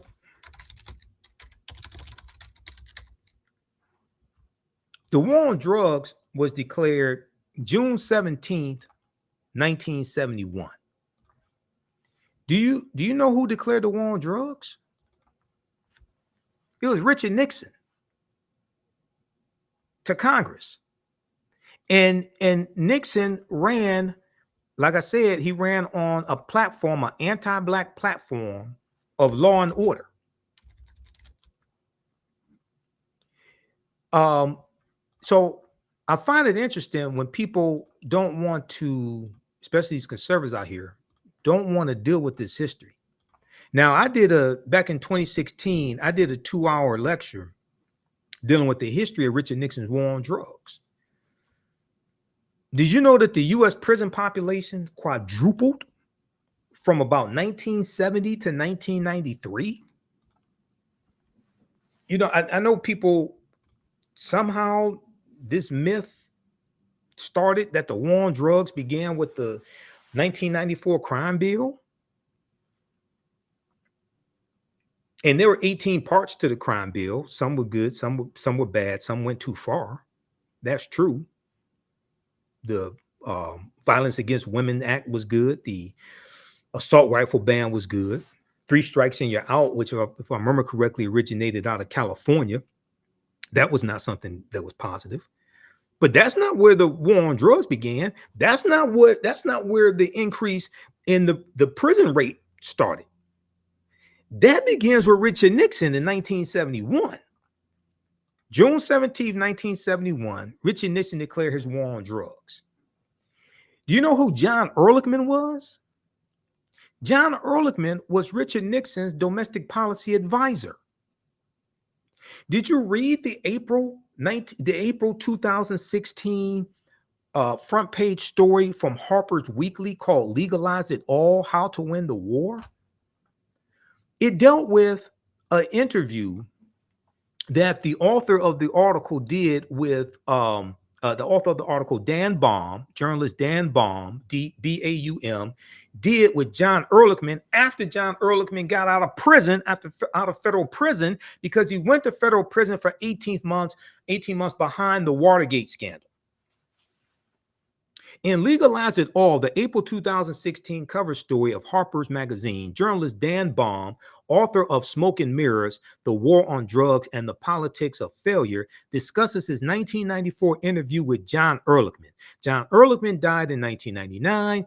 He was President Richard Nixon's chief domestic policy advisor and had spent 18 months behind bars for conspiracy to obstruct justice and perjury as a result of the Watergate cover-up. There's a good article, the AtlantaBlackStar.com, and all the news outlets had articles out about this article from Harper's magazine. But this piece is called Nixon Advisors Said the War on Drugs Was a Manufactured Lie Designed to Target and Disrupt the Black Community, end quote. Okay, this is from AtlantaBlackStar.com, March 23rd, 2016. In Legalize It All, John Ehrlichman, the Watergate co-conspirator, unlocked for me this is what Dan Baum said, the writer of the article, unlocked for me one of the great mysteries of modern American history. How did the United States entangle itself in a policy of drug prohibition that has yielded so much misery and so few good results? Americans have been criminalizing psychoactive substances since San Francisco's anti-opium law of 1875. Now, the anti-opium law of 1875 was directed toward Chinese men working on the railroads, and white men feared that Chinese men high on opium would seduce white women. Okay, so this is why you had this was basically like the first anti-drug law in the country, the anti-opium law of 1875 in San Francisco. But it was John Ehrlichman's boss, Richard Nixon, who declared the first war on drugs and set the country on the widely punitive and counterproductive path it still pursues. Now, the war on drugs was winding down under the two terms of President Barack Obama.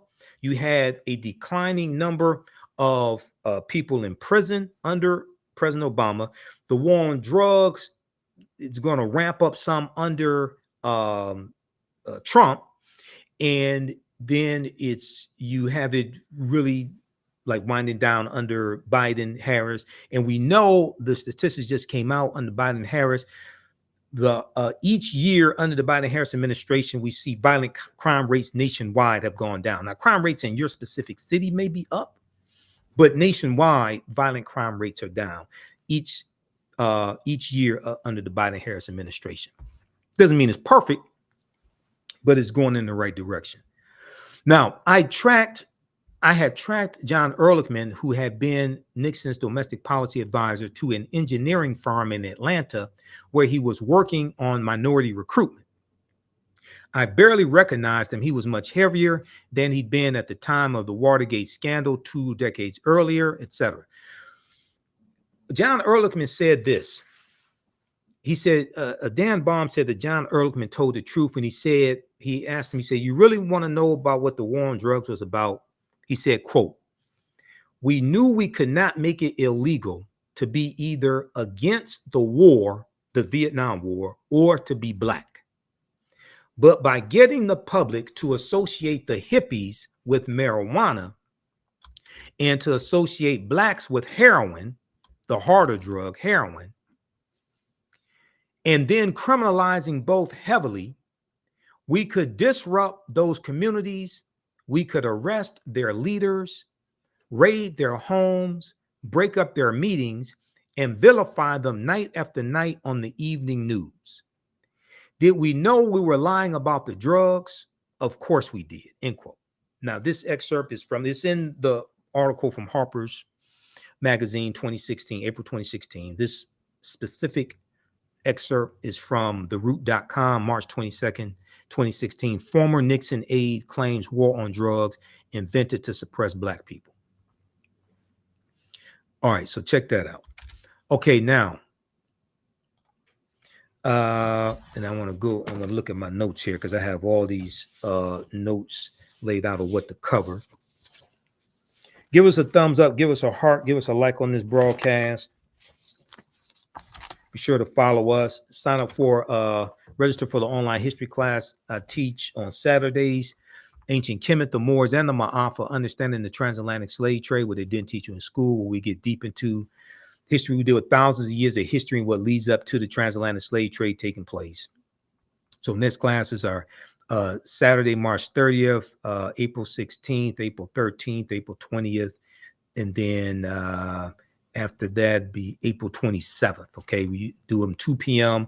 Up until about 5 p.m. Eastern Standard Time. Click here to register here. It's on sale $80, regularly $130. And we have the full course outline, the lesson plans for each class session. We have it laid out here. We're going to do probably 12 sessions instead of 10. Okay, and you can download the whole course outline right here. All right, let's continue. There was an article from the New York Times. Some of you all may have seen this article, April 20th, 2015, called 1.5 million men, 1.5 million missing Black men. How many people saw this article from the New York Times? So I read the New York Times, Washington Post every day. Read articles from them. I have thousands of articles bookmarked in my archives, thousands printed up, etc., all over the office here. If we look at this quickly from the New York Times, now the war on drugs dates back to Richard Nixon. And I still don't know why these Black conservatives out here are not saying that. I don't. Maybe it's a conservative code. Maybe they can't tell the truth about other Republicans or something like that. Ronald Reagan said, never speak negatively. I'm paraphrasing, never speak negatively about another Republican. Maybe they're operating based upon that code or something like that.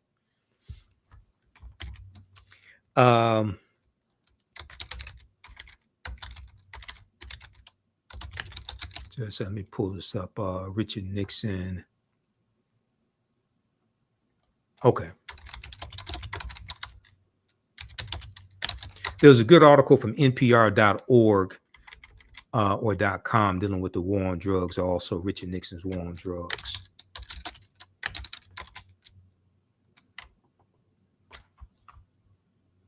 I'll find it. 1.5 million missing Black men, April 20th, 2015. For every 100 Black women not in jail, there are only 83 Black men. Now the numbers may have changed a little bit since 2015. Okay, I haven't looked at the latest numbers from 2023. The remaining, or 20, whatever the latest numbers are, 2022, 2023. I haven't looked at them. The remaining men, 1.5 million of them are in a sense missing. So you can go through and look at this, but it talks about how in New York, almost 120,000 Black men between the ages of 25 and 54 missing from everyday life. In Chicago, 45,000 are, more than 30,000 missing in Philadelphia, etc. Okay.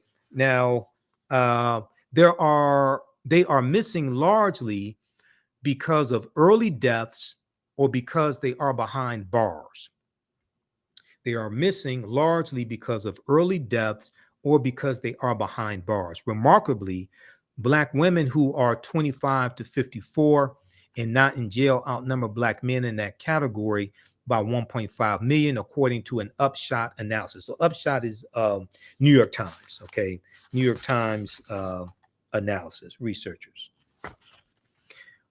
For every 100 Black women in this age group living outside of jail, there are only 83 Black men. Among whites, the equivalent number is 99, nearly parity. African-American men have long been more likely to be locked up and more likely to die young, but the scale of the combined toll is nonetheless jarring. It is a measure of the deep disparities that continue to afflict Black men, disparities being debated after a recent spate of killings by police, and the gender gap is itself a further cause of social ills, leaving many communities without enough men to be fathers and husbands. Okay, so read the rest of this here. I don't have time to go through the whole thing. But when I hear people talk about the war on drugs, somehow they don't talk about Richard Nixon. I can't figure that one out. This piece here, this is from the one I want is from National Public Radio, NPR.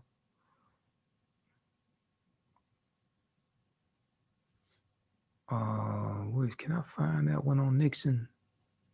Hold on, I think I have it in my presentation. The one let's see if I have it here, because I'm pretty sure I cited that article. I did this presentation in 2016, so it's been a while since I've looked at it. What is that? Let me see. Okay. No, I can't find it. There was one from there's one from National Public Radio that deals with the changing mood in America in the early 1970s. And it was a mood that switched from drug rehabilitation to punishment, from drug rehabilitation to punishment.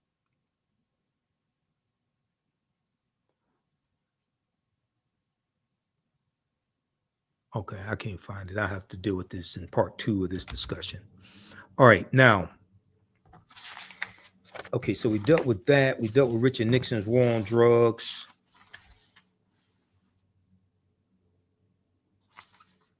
I'm checking my notes here. Just give me a second here. I want to make sure I cover all this. Oh, so I mentioned the party realignment earlier in our discussion, right? And this is something else. When I was on the Tammy Mack Late Show with these two because there's one MAGA nut in this black conservative. The black conservative was older. He may have been probably in his 50s. He was a little more sensible than the MAGA nut. But they didn't want to have a conversation about the party realignment. And Candace Owens doesn't want to have this conversation either. And she also has said previously that the Southern strategy did not exist. The Southern strategy is a myth. That's a damn lie. Okay, that's a damn lie. And I've been doing pretty good on this show. If you not cussing, because my mother's probably watching. If you saw my Facebook post that I did about an hour before the show, I said I'm getting all my cussing out right before I go live, because my mother will probably be watching the show and she doesn't like me cussing. All right, so I got it pretty much out of my system before I started the show. So some people may ask the question, if you understand history at all, okay, you may ask the question, well, how did the party of Lincoln win over the Democratic South? Because Republicans are heavy in the South, these red states, these former Confederate states. So you may ask the question, well, how did they win over the South? Well, that's a very good question. Okay. First of all, let's look at this piece here from chicagomag.com, because a few years ago, I did a 3-hour lecture dealing with the history of why African Americans switched from the Republican Party to the Democratic Party. And you have people who say, oh, well, it was because of the Civil Rights Act of 1964 and the Voting Rights Act of 1965. That's wrong. because by 1960, 2/3 of African Americans had already switched over to the Democratic Party. It wasn't because of the Civil Rights Act of 64 and the Voting Rights Act of 65. You have to go decades before that. Okay. And as one of my teachers, Professor Kabahaya Watha Kamene, says, and if you've seen the African History Network show over the 14 years we've been on the air, you know I've interviewed him numerous times. He says, to understand the existence of something, you must first understand the pre-existence of existence. Okay. To understand the existence of something, you must first understand the pre-existence of existence. So this is an article when I was doing my research for my 3-hour presentation dealing with the history of why African Americans switched from the Republican Party to the Democratic Party. This is one of the articles that I cited. How the party of Lincoln lost virtually the entire black vote in 88 years. Okay. Now, this is from ChicagoMag.com. And this is from July 29th, 2016 by Whet Moser, W-H-E-T. It says in 1928, the Chicago Defender, African-American owned newspaper, warned the GOP that it was in danger of alienating African Americans. They did not listen. The fall came fast. They did not listen. The fall came fast. Okay. So long story short, the Republican Party is founded in 1854 as a backlash to what's known as the Kansas-Nebraska Act of 1854, which would have allowed the westward expansion of slavery into the Kansas and Nebraska territories. So you have the Republican Party to be the counter of the Democratic Party at the time. The Democratic Party at the time was largely the party of slave owners, but some slave owners may not have belonged to a political party. And contrary to popular belief, I know there's this myth out there that Democrats created slavery. The Democratic Party wasn't founded until 1828. They were known as Jacksonian Democrats, named after President Andrew Jackson. So the majority of the time that you have slavery in this country, if you want to trace it back to 1619 in Hampton, Virginia, when the White Lion slave ship, the White Lion pirate ship comes in and 29 Africans are traded on August 20, 1619. It was Hampton, not Jamestown, but Hampton, Virginia for food and water. If you want to start in 1641 with Massachusetts, when they have the first codified slave laws in any of the 13 colonies, or if you want to start it in, 1681 or what have you, right? But the majority of the time that you have slavery in this country, you don't have a Democratic or Republican Party. So you're going to have the U.S. Civil War and December 20th, 1860. South Carolina is the first state to secede from the Union after Abraham Lincoln becomes president-elect in the November 6, 1860 presidential elections. He is the president-elect of the newly formed Republican Party that's only about 6 years old at the time. The South thinks that Lincoln is going to free the slaves. South Carolina is the first state to secede from the Union, December 20th, 1860. March 4th, 1861, when Abraham Lincoln gives his inaugural address, he says he has no intentions of abolishing slavery in states where slavery already exists. You're going to have more states to secede from the Union. Then April 12th, 1861, you have the Confederate attack on Fort Sumter, which was a military stronghold in South Carolina. This starts the U.S. Civil War. So there's going to be ultimately 11 states that make up the Confederate States of America, the CSA, the Confederacy, right? So then you're going to have, after the Civil War ends in April 9th, 1865, for all practical purposes, General Robert E. Lee surrenders to Ulysses S. Grant at the Appomattox Courthouse in Virginia. Then you're going to have the Reconstruction era, 1865, 1877. Reconstruction is going to collapse basically with the Compromise of 1877. And there's a declining effort and a declining commitment from Republicans to interfere into Southern racial conflicts on behalf of African Americans. So when the Clinton, Mississippi race riot of 1875 takes place, President Ulysses S. Grant implements his non-intervention policy when it comes to racial conflicts in the South. But in October of 1871, he declared martial law in 9 counties in South Carolina using the newly the newly passed law by Congress, which was the Ku Klux Klan Act of 1871, which is what is known as the third of the four enforcement acts. Okay, that's just a abbreviated history of the Civil War and Reconstruction, and the Reconstruction era and the collapse of Reconstruction. Okay, so now let's fast forward to 1928. 1928. Okay, and let's look at this here.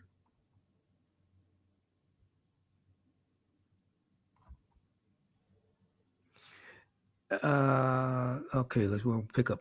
All right.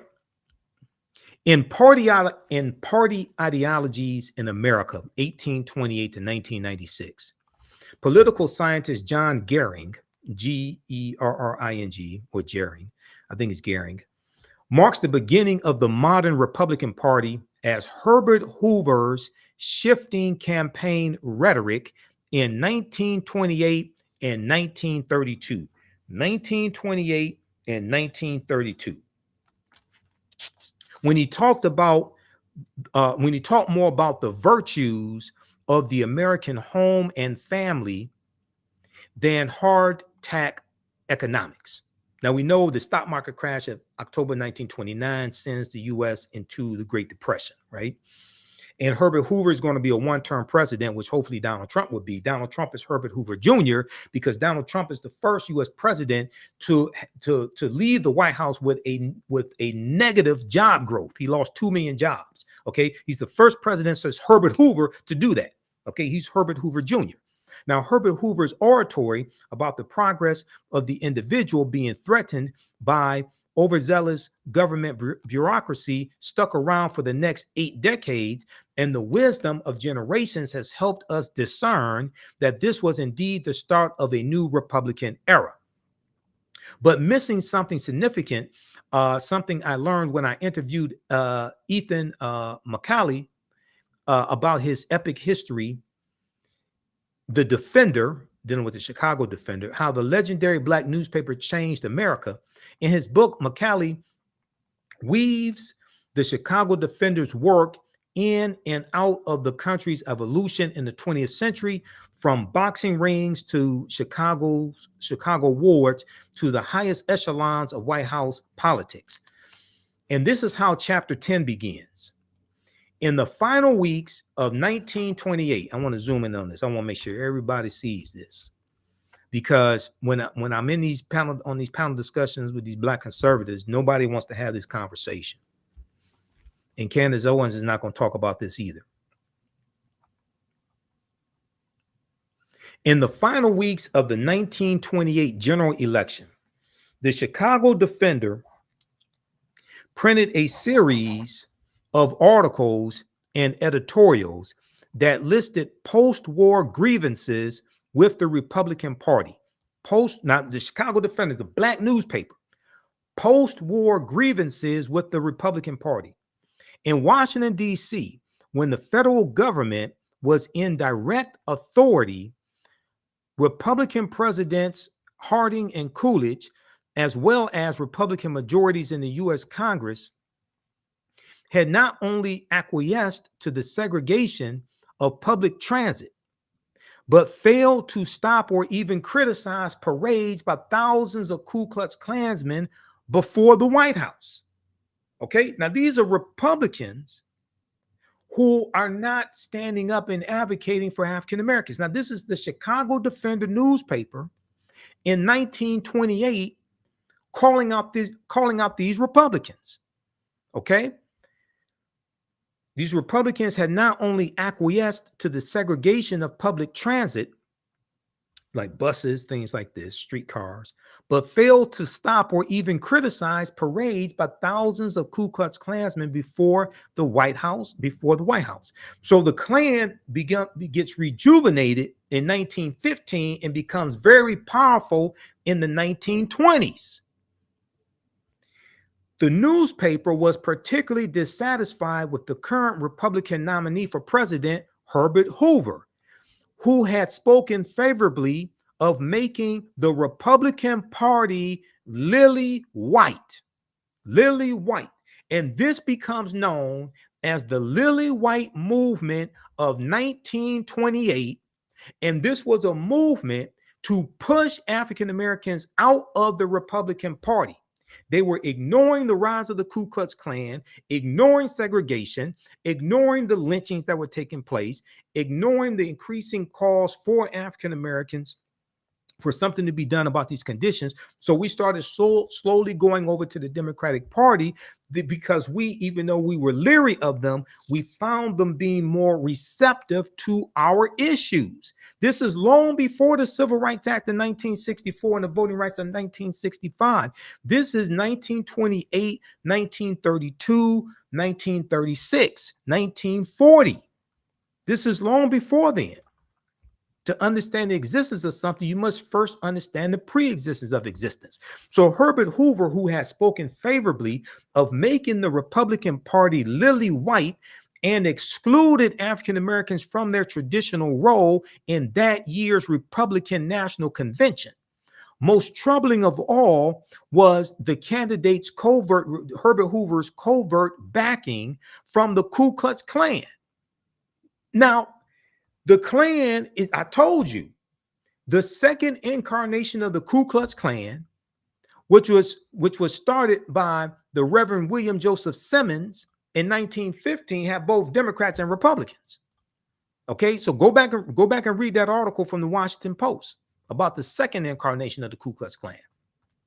Most troubling of all was the candidate's covert backing from the Ku Klux Klan, whose members despised the Democratic nominee, New York Governor Al Smith, because he was Catholic. But Al Smith was also a moderate.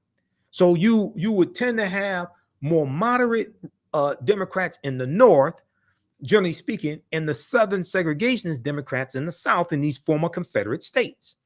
Okay, so this was the Chicago Defender calling out the Republican Party in the final weeks of the 1928 presidential election.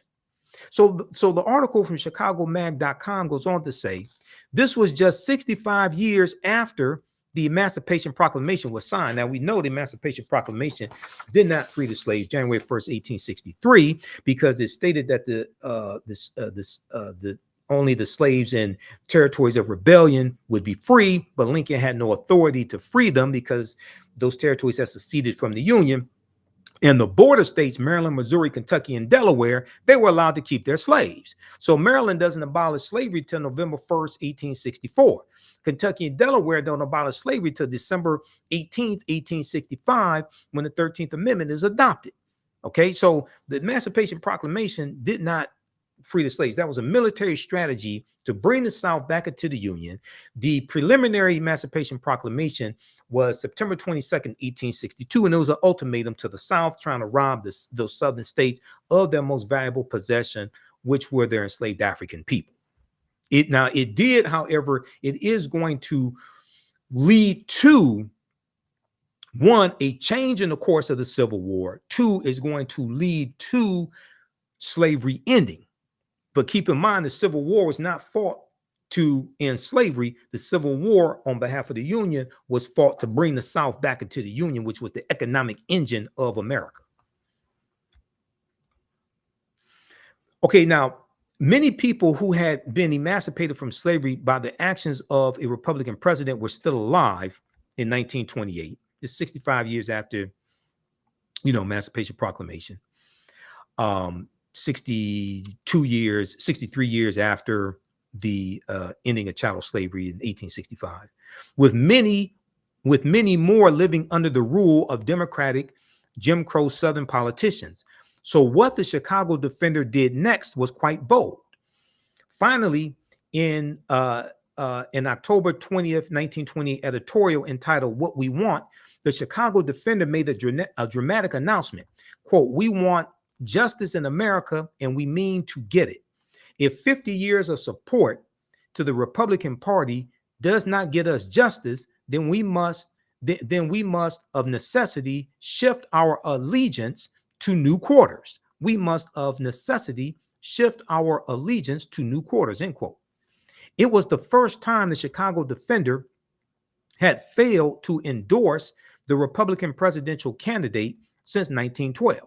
Okay, so read the rest of this, but it talks about the Lily White movement of 1928. Okay, And this is where you're going to see a really seismic shift in the Republican Party. And even though the majority of African Americans voted for Herbert Hoover in 1928, you're going to have some that vote for Al Smith. Increasingly, we're going to start going over to the Democratic Party because we're being pushed out of the Republican Party. And we see the Democratic Party as being more receptive. Okay, now let's look at this second piece here. The second article is from history.com. And this deals with how the party of Lincoln won over the Democratic South.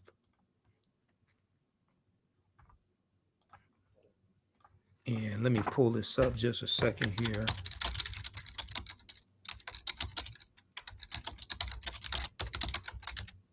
Won over the Democratic South. Okay, so this is from last updated August 10th, 2019. Let's look at this one briefly, because this is a deep history, okay? And like I said before, your understanding of politics is directly related to your understanding of history.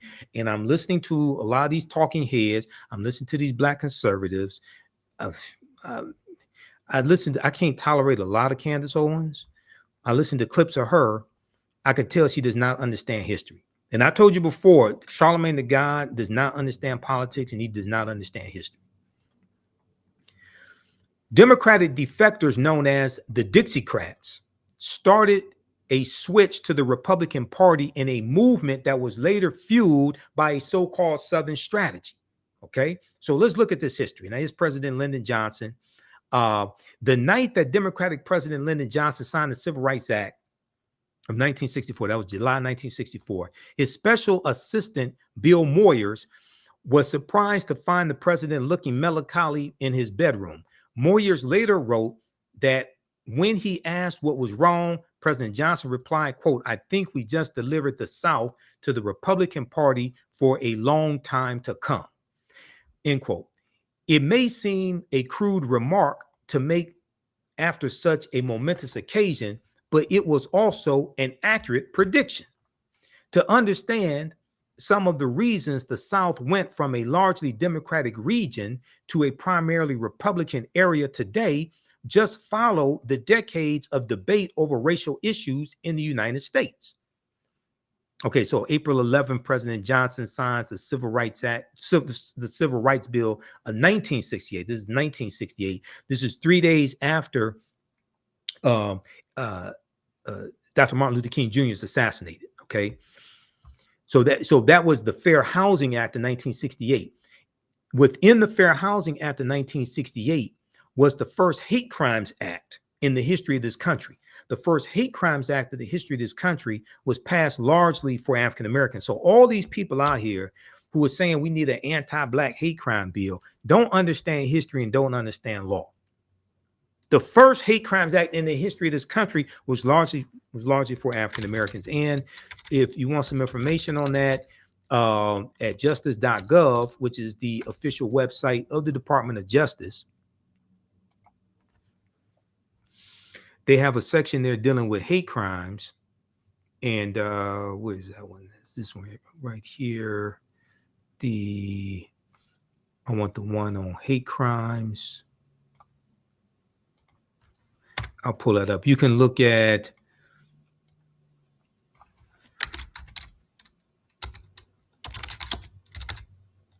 hold on, we'll pull this up here.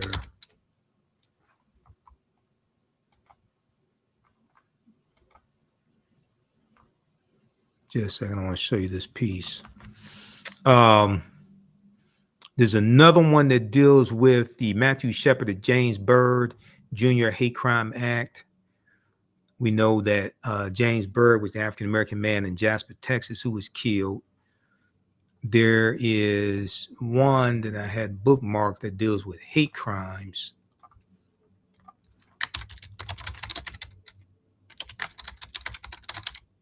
And I'll find that one because that deals with the history, some of the history of hate crimes.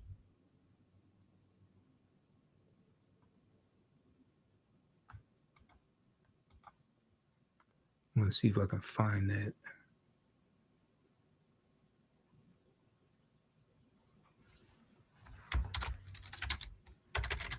Okay, I'll find that one. I had that one bookmarked. I don't know where that one is. But all right, let's continue here. Hate crimes, civil rights. Is it under the civil rights division? What I want? Okay, I have to find it. Let's continue here. All right. What the hell just happened? Okay. All right, we're back. All right, let's go back to this piece here from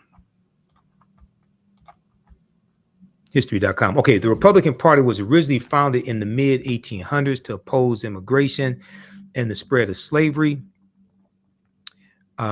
Says David Goldfield, whose new book on American politics, The Gifted Generation, When Government Was Good, comes out in November. So it came out November 2019.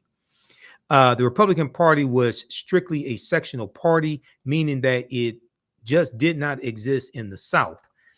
The South could not care less about immigration, but it did care about preserving slavery. It did care about preserving slavery.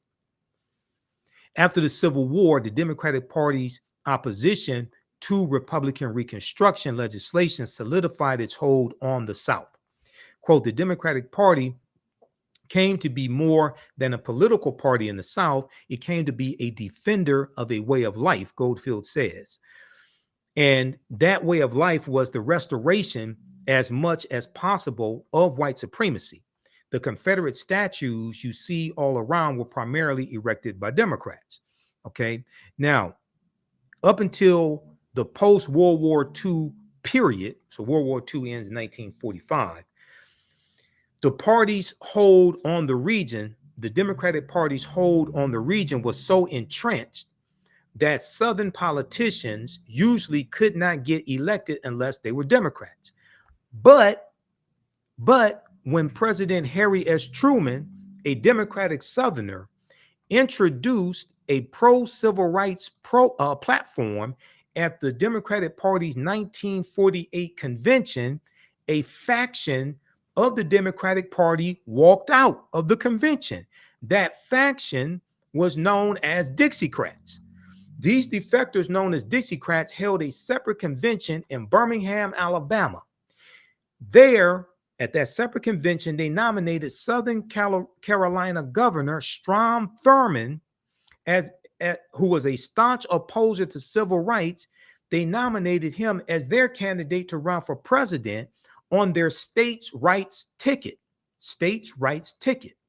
Although Strom Thurmond lost the election to Harry S. Truman, he still won over 1 million popular votes. Quote, it was the first time since before the U.S. Civil War, the U.S. Civil War starts in 1861, that the South was not solidly Democratic, Goldfield says, and that began the erosion of the Southern influence in the Democratic Party.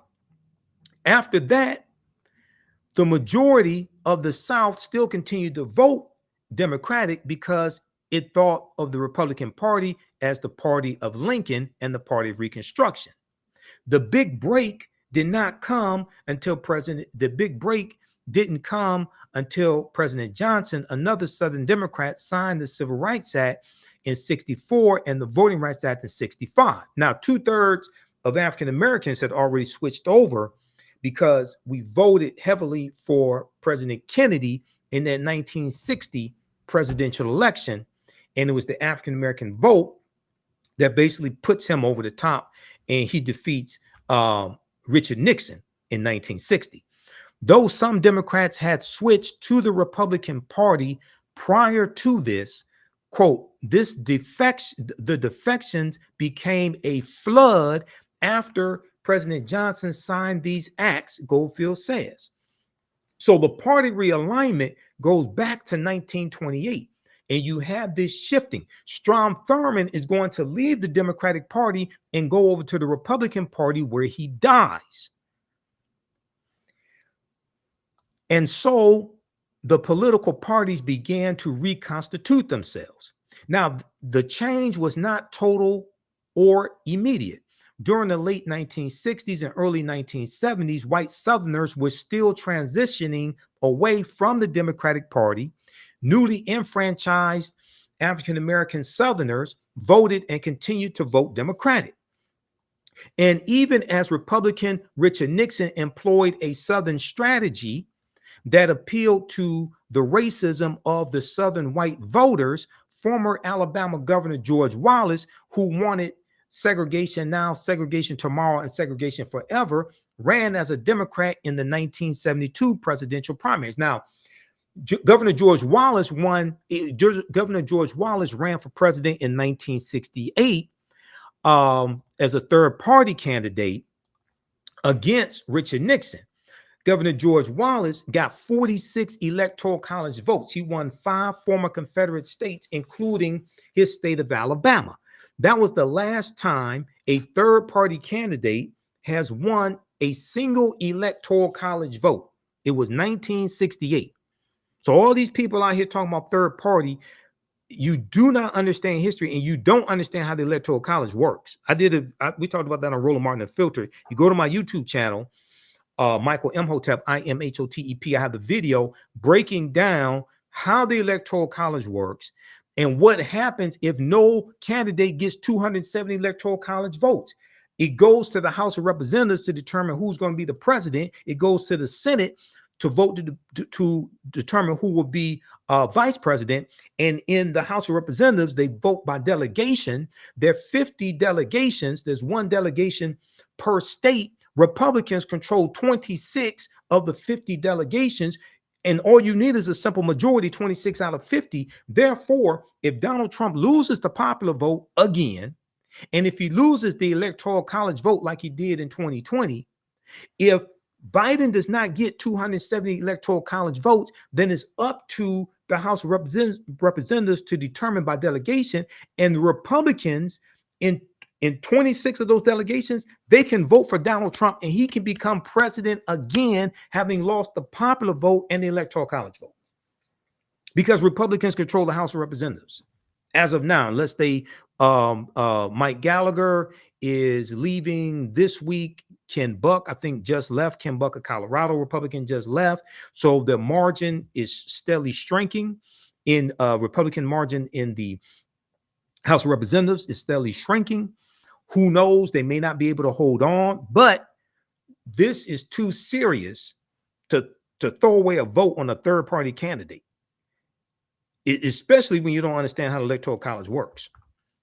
Okay, go to loc.gov and read the U.S. Constitution, because the U.S. Constitution explains all this. This is where all this comes from, the U.S. Constitution, loc.gov or archives.gov, which is the U.S. National Archives website. Okay, so read the rest of this article here. Okay, by the time Ronald Reagan became president in 1980, the Republican Party's hold on white Southerners was firm. The Republican Party's hold on white Southerners was firm. Today, the Republican Party remains the party of the South.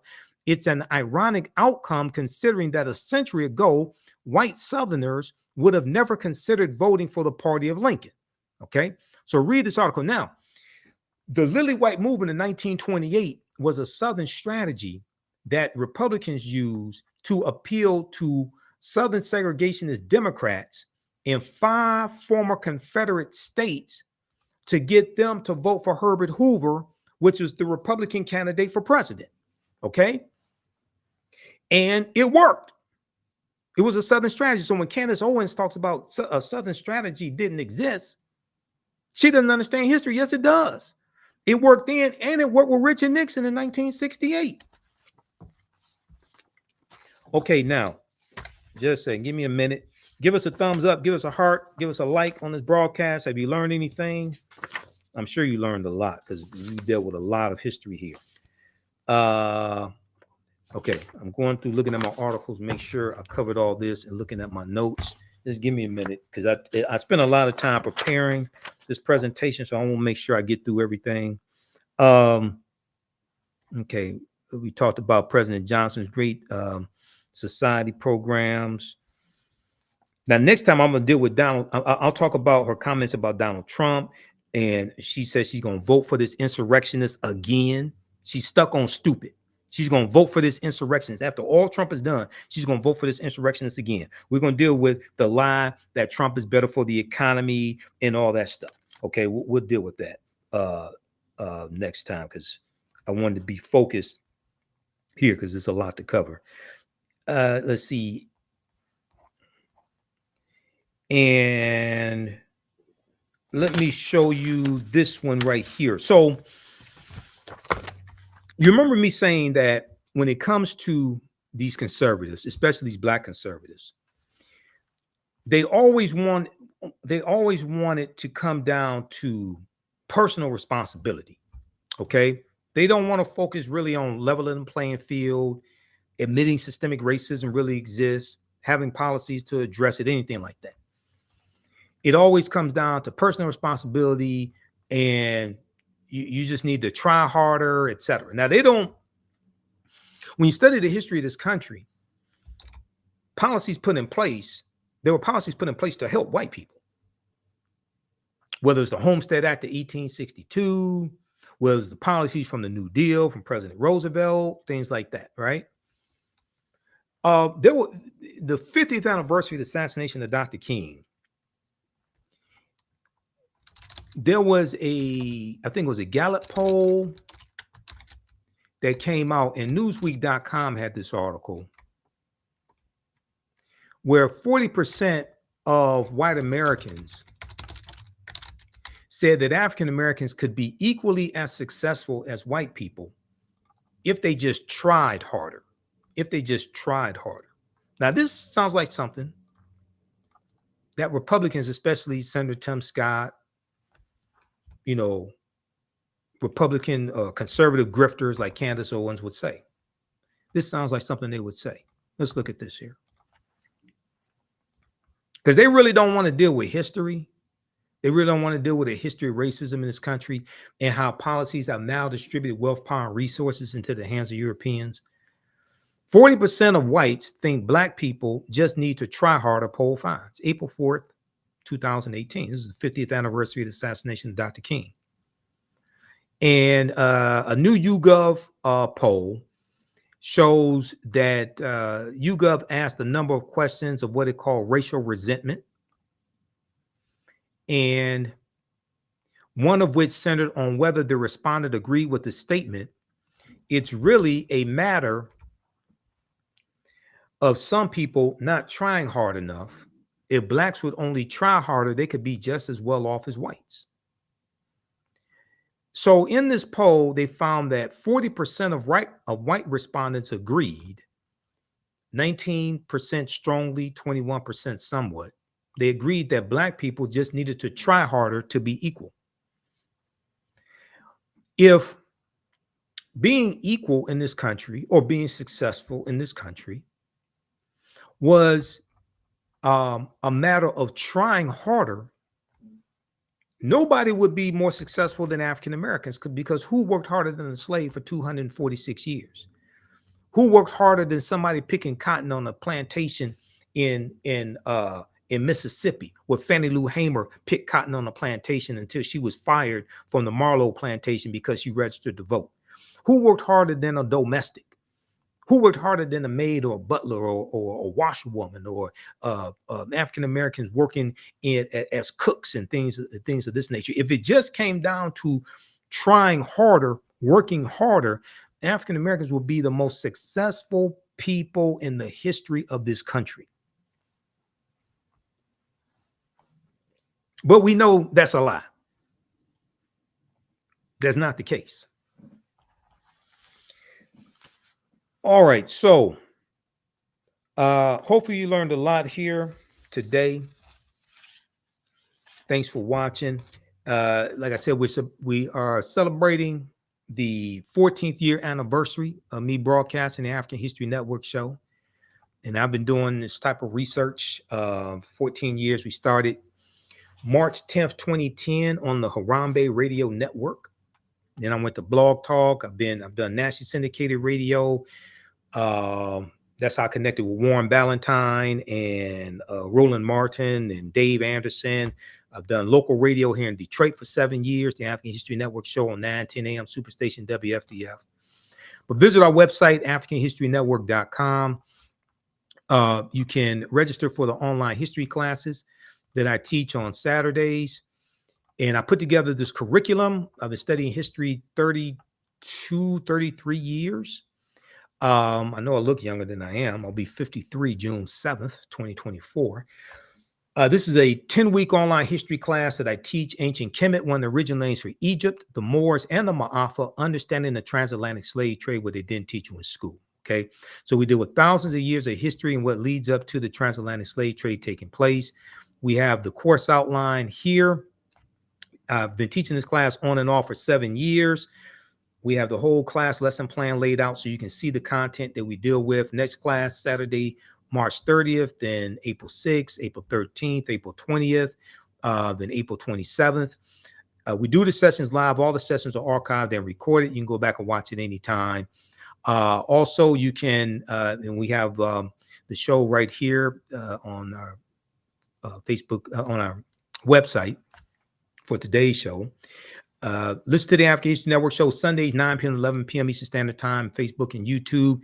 We're also on iHeartRadio. Download the iHeartRadio app, and we'll be uploading some more audio podcasts in the next few days. So wherever you get your podcast from, I'm on Stitcher, TuneIn, CastBox, FM Player, iHeart, iTunes, Blog Talk Radio. And then you can also support the African History Network, $ the AHN Show through Cash App. This is our official Cash App account, $ the AHN Show through Cash App. Also through PayPal, paypal.me/the AHN Show. I had to create this graphic because some people created some fake African History Network Cash App accounts out there, so they've been stealing money from us. This is our official Cash App tag. So when you go to it, it says Michael and shows my picture there. And if you click here on the link, it shows our QR code here also. Okay. So this helps us keep doing the research, stay on the air, keep broadcasting, pay some of the bills.